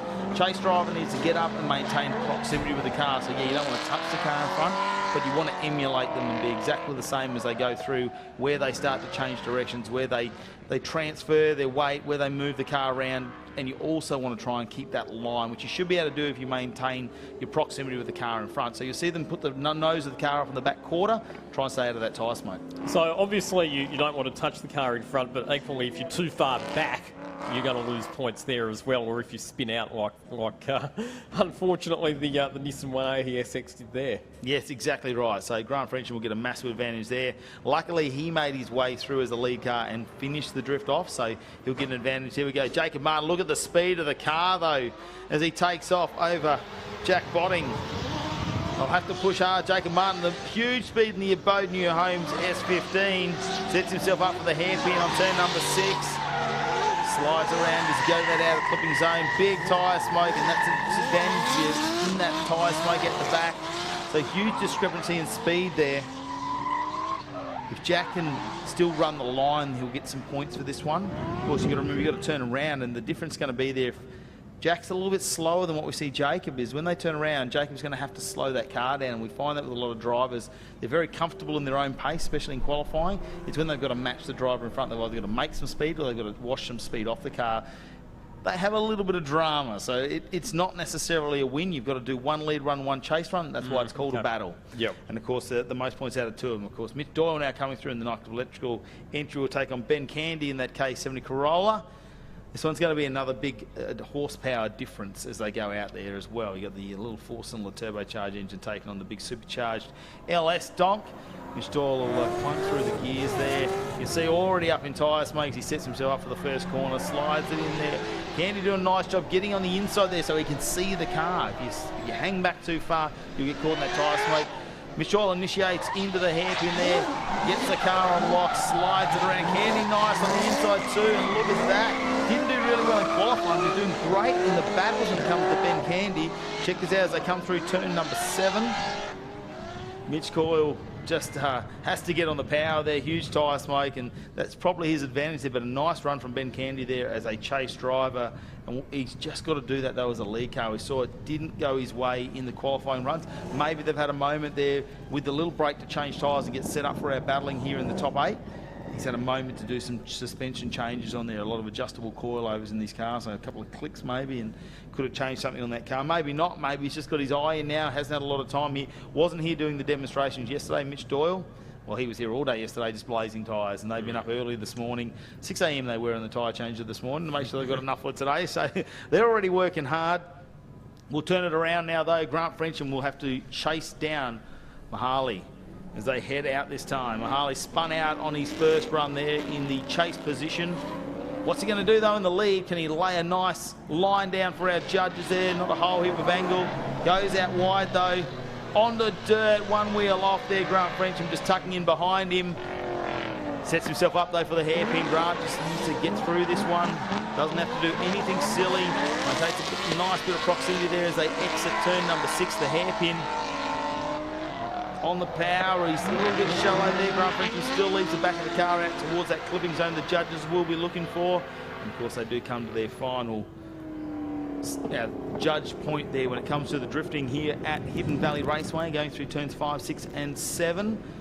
And they'll let the cars cool down on this one, wait for our judges' scores to come in and find out who is going to be the winner between Grant Frencham. He's getting the smoke out of the car. That's how much it fills up inside the cabin, because I suppose you look at the air on them when they're sideways and blazing the tyres, it sucks the tyre smoke back in through the open windows. So obviously the scores that the drivers accumulate in both their leading run and their chasing run will get accumulated, and so then the couple of the lowest scoring drivers will get eliminated to give us our top 4, correct? That's exactly right. So I'm getting the hang of this, Matt. I'm gradually learning. You'll be with me next weekend at Calder Park. You could be there. Jack Botting now will take off in that S13, the 1.5J, and he'll be in the lead over Jacob Martin. We saw Jacob Martin stretch the legs last time in the Abode New Homes S15. And again, look, although he was so fast and Botting, not quite on line for what the judges want. Jacob Martin now closes that gap up as we get through the second half of this battle. Jacob Martin was in the lead last time, caught in that tyre smoke as they go around the final corner. We'll wait and see what the judges say. Going back to our first battle, though, it looks like Grant Frencham will go through and take the win over Mahali Serratus. So Grant Frencham, spin, I think, for Serratus would have been costly. Yeah, not good for him, no. So that's unfortunate there for Mahali, and we know how much work he's been doing behind the scenes and how much he's involved in the Top End Drift Association as well, and trying to get fundraisers done and car shows and things like that. But of course they will all be back later on in the year, the end of July, for their Top End Invitational, which they get a lot of interstate drivers come up, venture north and be part of the Northern Territory. Much like our Ta2 drivers, they like to come up here, they like to sample some of the tourist attractions that we have to offer. So Grant Frencham now will be told that he's got the win there, and he'll probably have a look at his tyres to say, do I need to change them? Our top 4 battles will be coming your way very shortly. Jacob Martin, the Abode New Homes S15, has got the win done as well over Jack Botting, so Jacob Martin will get the win that time around. Now down to 6 drivers means we're probably going to get a top 3, to be quite honest, which means someone may get a solo run. How does it work if there's a solo run? Is that like another qualifying run, essentially? Yeah, really. They can just go out and do a run. They can choose not to if they want to. They can sit that one out. If they're running out of tyres, we see them waving to the family and friends and the fans up on the hill here at Hidden Valley Raceway. Such a large track it is here. I mean, it's 2.9 kilometres, not the longest track we've been at, but so spread out, I suppose, with the huge straight and the amount of hills around it. So from a viewing point of view, many points, like you've said, to be able to view all the racing that's happening here this weekend. It also means the crowd's very spread out, so you can find you a little bit of shade to stay out of the sun. And here we go. Ben Candy will lead out over Mitch Doyle this time, and he did a great job as a chase driver. Got sucked in, but he goes wide this time. He's managed to keep it on the ripple strip. I don't know how he's done that. Probably unsettled Mitch Doyle in the background a bit, thinking this car's going off. I just don't want to make contact. Nice drive through here, leaves a lot of room for Mitch Doyle to put the nose and the knock to the electrical S13 right in there. Here they go, they set themselves up for the final corner. Mitch Doyle's going to have to lay down, put a lot of pressure onto him. Ben Candy doing a nice job. We didn't see that in qualifying from him. He wasn't really smooth, but doing a lot better job when it comes into competition. Some people just thrive on the pressure, don't they, Lockie? Yeah, it'll be interesting to see what the judges say, because I thought Ben Candy performed really well in both of those battles. So, particularly when he was the chasing car, I thought he did a good job. Yeah, he maintained that proximity, stayed out of there. As Mitch Doyle done enough, because he did go very wide. So he's missed the line, though, as that lead driver coming into turn number 5, or the first corner, where he's gone super wide. He hasn't gone out maybe to the clipping zone there. It's been a little bit early. So there'll be some deduction points there where we saw Mitch Doyle just backed off a little bit, didn't want to make contact, thinking that possibly he'd go out in the dirt. But he was closer to that judge line. So I'm just having a look as I'm getting the results come through at OMT, which is a one more time. So the judges can't split them. Oh, They wow. both made Okay. mistakes, so they'll say, no, you're going to have to go again. We're going to have to judge you again. And this is what we get in drifting sometimes. And you'll see in various competitions, you might only be allowed one more time, and then the judge will have to make a decision, sometimes twice. But yeah, we're going to see them again come out, those two, and what a great battle it was from. So can't wait to see them come back out on track. Of course, we are here for the Hi-Tec Oils Super Series in this Monday public holiday up here in Darwin as we celebrate. Great to have a long weekend, 3 days of racing. Can you believe it, Lockie? We're already on the final day. It was a huge day of practice on Saturday, very, very warm. We thought it wouldn't get any hotter, but it did yesterday and Sunday. Plenty of competition underway, including that 100-minute race from our HQs for the Crocodile Cup. So they would have been scorching there in the afternoon, but they made it all the way through. Just great to see the reliability of these cars. We had the Hyundai Excels and so many names to mention in there, but those little pocket rockets, they have been getting around the track. Super reliable. I don't think we've lost one yet. Whoever started the weekend still in the running, and we will see them come out in our live coverage after 1 p.m. Australian Eastern Standard Time, of course, on SBS, Fox and KO Sports. So they're still to come your way. And of course, it's the muscle of the Ta2 Muscle Cars are coming out. I can't wait for that one. We've got the $20,000 King of the North to give away as well. We saw those didgeridoos, great trophies that they're going to collect for those ones. $20,000 check, that's going to help when you come away racing. I mean, it never pays the entire weekend, but the crews they bring up, the transport, all the costs involved, definitely does help. But look, they're all fighting it out, and there's a reason why, although we've had the endurances this weekend and we've seen so much, I suppose, contact made in the races and things like that, is because they're still fighting for their championship points. And it's only round number 2, but we had a couple of drivers who didn't quite go their way at Winton, maybe had a couple of bad races, a couple of really good races as well, but they've got to keep fighting for their championship because, all thanks to Wallace Bishop Jewelers, we've got that $5,000 championship ring to give away at the end of the season. How good is that? Yeah, it is awesome. So let's find out a little bit more about what we can expect in the Ta2 Muscle Car Series, part of the Hi-Tec Oil Super Series in 2023.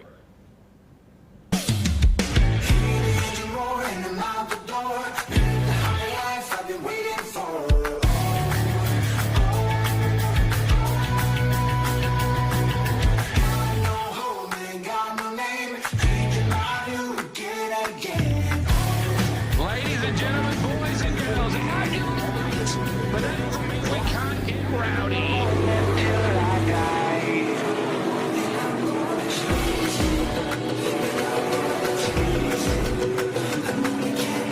It's all flash here at Sydney Motorsport Park.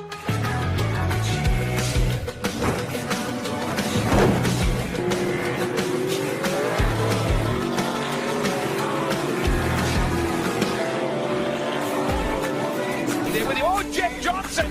Oh, there was contact! Oh, no! Heavy contact! A bit of right side romance. Johnson will come back. Dylan Thomas is there as well. What a race! Hayes will pickpocket Jeff Johnson. Living the moment till I die.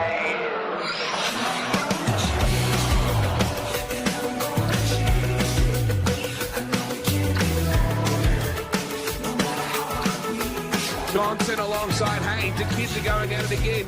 Oh, just watching Kent there, and Holden's in his trouble. Look at this, 3 deep. They'll sell him cheap. On the brakes hard. Look at this way.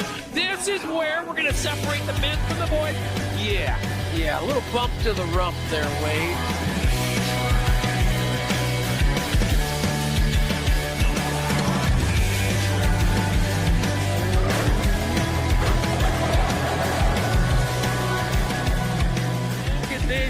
The teenagers, and they get together. Well, we'll get it done. Drag out, so he was able to drag through now. Brad Gardner there has got some company. Look at this battle. Well done, Brad Gardner. Spectacular drive. What an historic moment for this team. There is your series champion. The Ta2 Muscle Car Series, framed by Hi-Tec, is wrapped up by a very, very talented third-generation racer, 17-year-old Jet Johnson.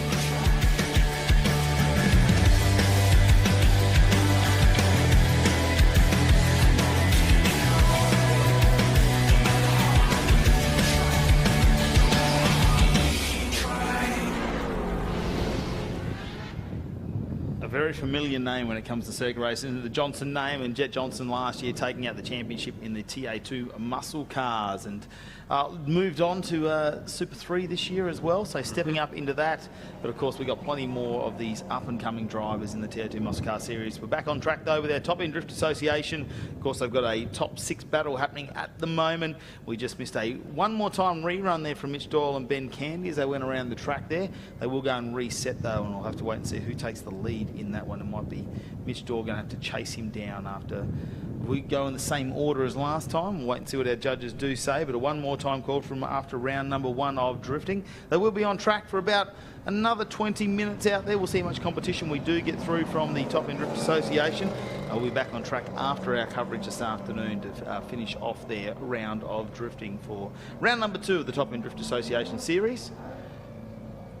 Don't forget, we do go live on Fox, SBS and KO from 1 p.m. Australian Eastern Standard Time. It's not too far away. We will change over from our live stream, so don't go anywhere. If you are watching us out on our social media, just make sure you get that KO, that Fox or that SBS streaming ready to go, because we will be live from 1 p.m. on the Eastern States, Australian Eastern Standard Time, for all the action.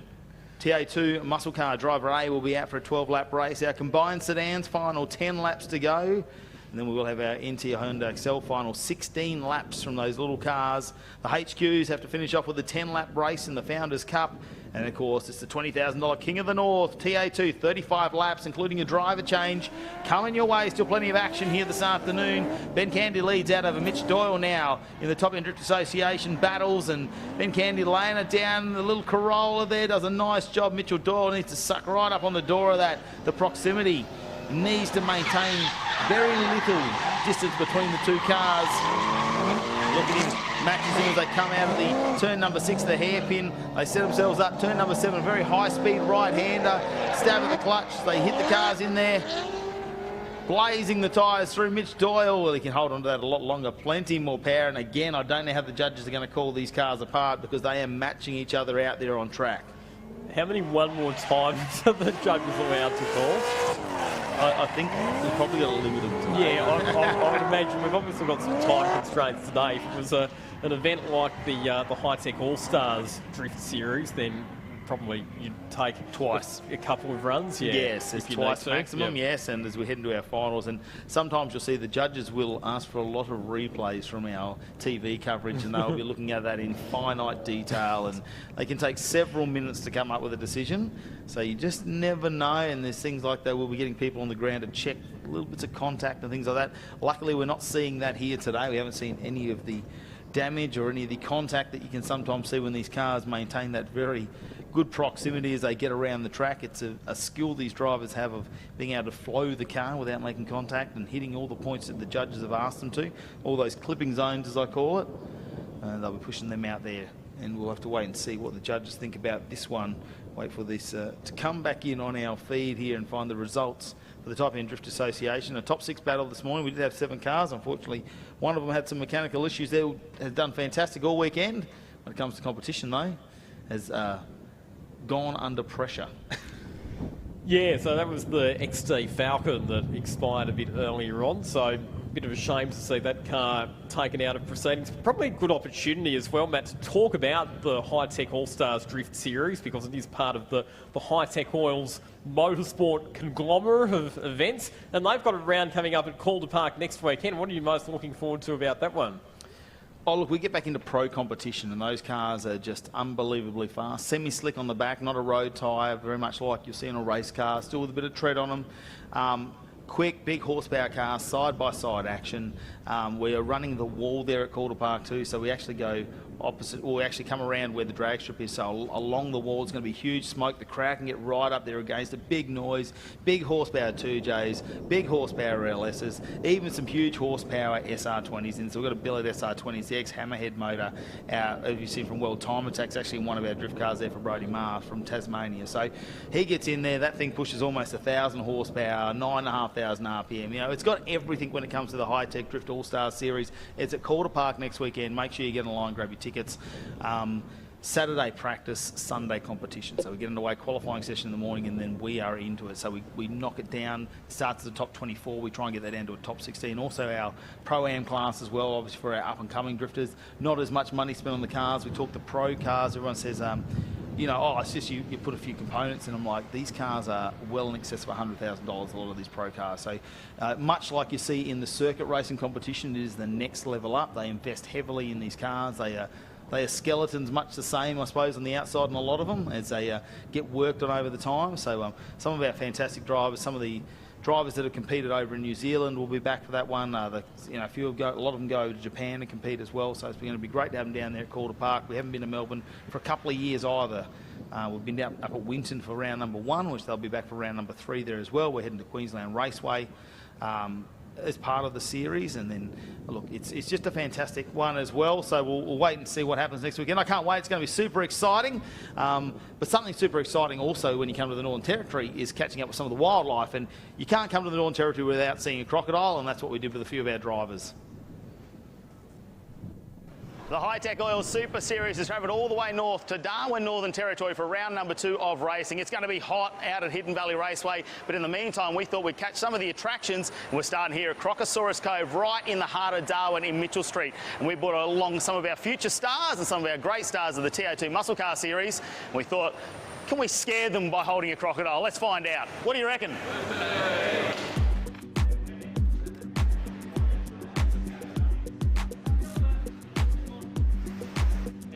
Well, I've been really excited to come up to this round and, just sort of just taking in the warm weather being from Victoria as much as we can, but super pumped. We got through round 1, and what can you say, second in the championship. This year's going to be super close, and had a couple of good wins. The pole was fantastic, hopefully try and aim to replicate that this weekend, but no, really good and good position to start off the year to continue for a tough series. Crikey. Been back home for 2 weeks now, and I was actually meant to be heading back on a plane this week, and then Peter Robinson got in contact with me and got the opportunity to drive this weekend, so come up and it's pretty good excuse to stay home. Look, I didn't expect to be holding a crocodile when I woke up this morning, so that's something a bit different, but look, I've been living in Michigan in America. It's been freezing over there whilst I've been there, and to come back into the warmth is good.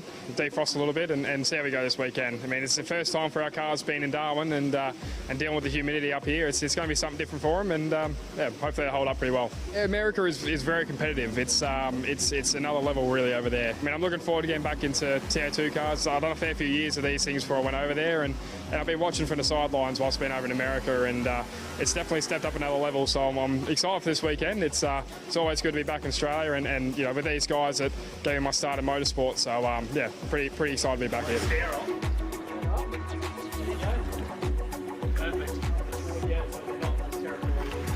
It's really cool to be here, holding on to the crocs, looking at Big Bird over there, chewing some meat. I'd love to have a swim in the water, but I don't think we're at the right spot for it.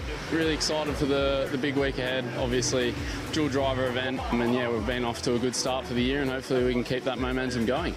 Obviously, Nathan Hearn's here, he's come over from the States and he's been killing it over there, so an end goal, to go over to the States would be something really special. So, we'll see what we can do. It's hot. I'm from South Australia, so, it's hot, it's humid. I like the crocs. It's pretty cool, like seeing Bert, he was on Crocodile Dundee, so it's pretty cool to come around. It's a great tour, so thanks to everyone here. So, really enjoying it. How good is it to have Max Bedoe in your team there from Carrera Porsche Cup?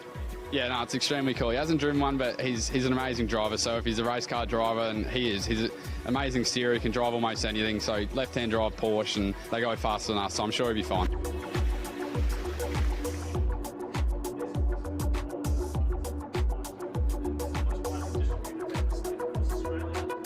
Don't really get many opportunities to come up here and race at Hidden Valley, and it's quite good. Get a bit of an experience today of some crocodiles, so it was good fun. Yeah, it's extremely exciting to jump in for a sort of endurance race. It's sort of uncharted territory for these cars, so it's cool to sort of be pioneering it. Jump in with Jackson Rice and see what we can do. Now, you've got yourself a little bit of a main drive in the supercars at Bathurst this year. Tell us something about that opportunity. How does it feel for you?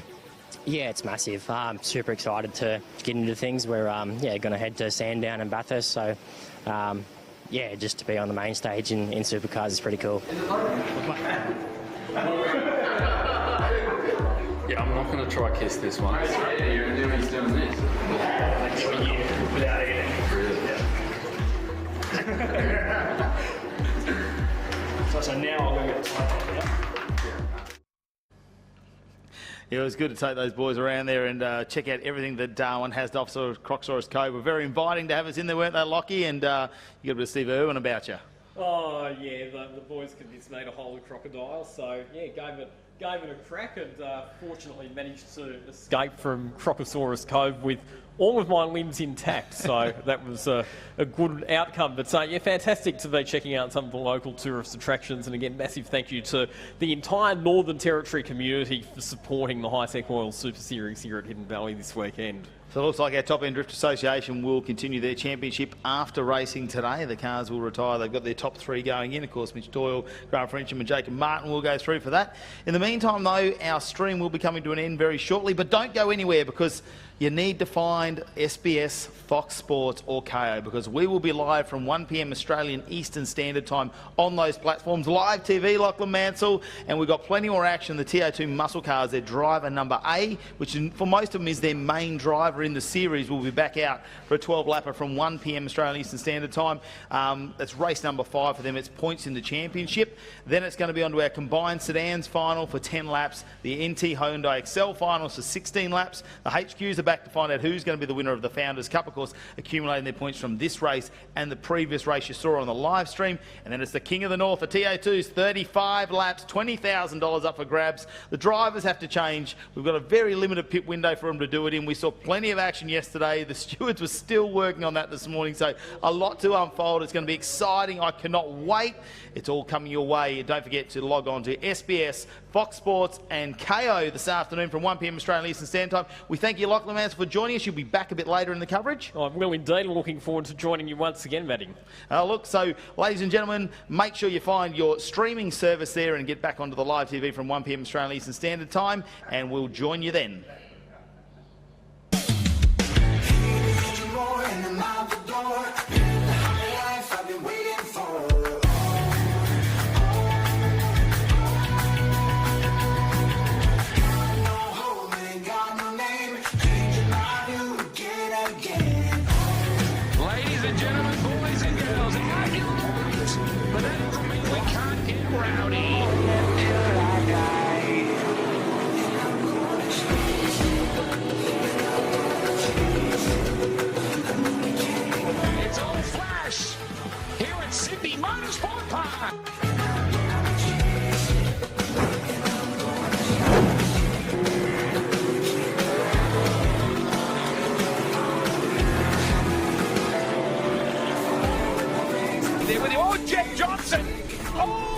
Contact! Oh no! Heavy contact! A bit of right side romance. Johnson will come back. Dylan Thomas is there as well.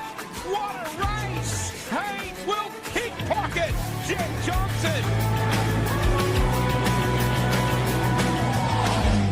Living the moment till I die.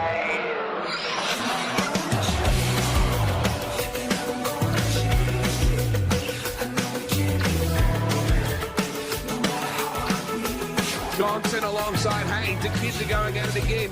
Oh, just watching Kent there, and Holden's in his trouble. Look at this, 3 deep. They'll sell him cheap. On the brakes hard. Look at this, Wade. This is where we're going to separate the men from the boys. Yeah, a little bump to the rump there, Wade.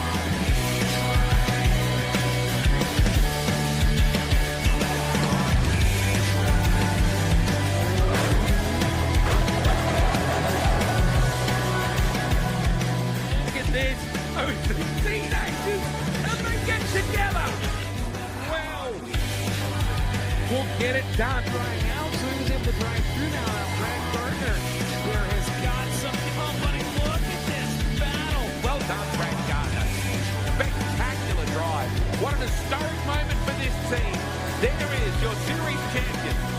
The Ta2 Muscle Car Series, framed by Hi-Tec, is wrapped up by a very, very talented third-generation racer, 17-year-old Jet Johnson.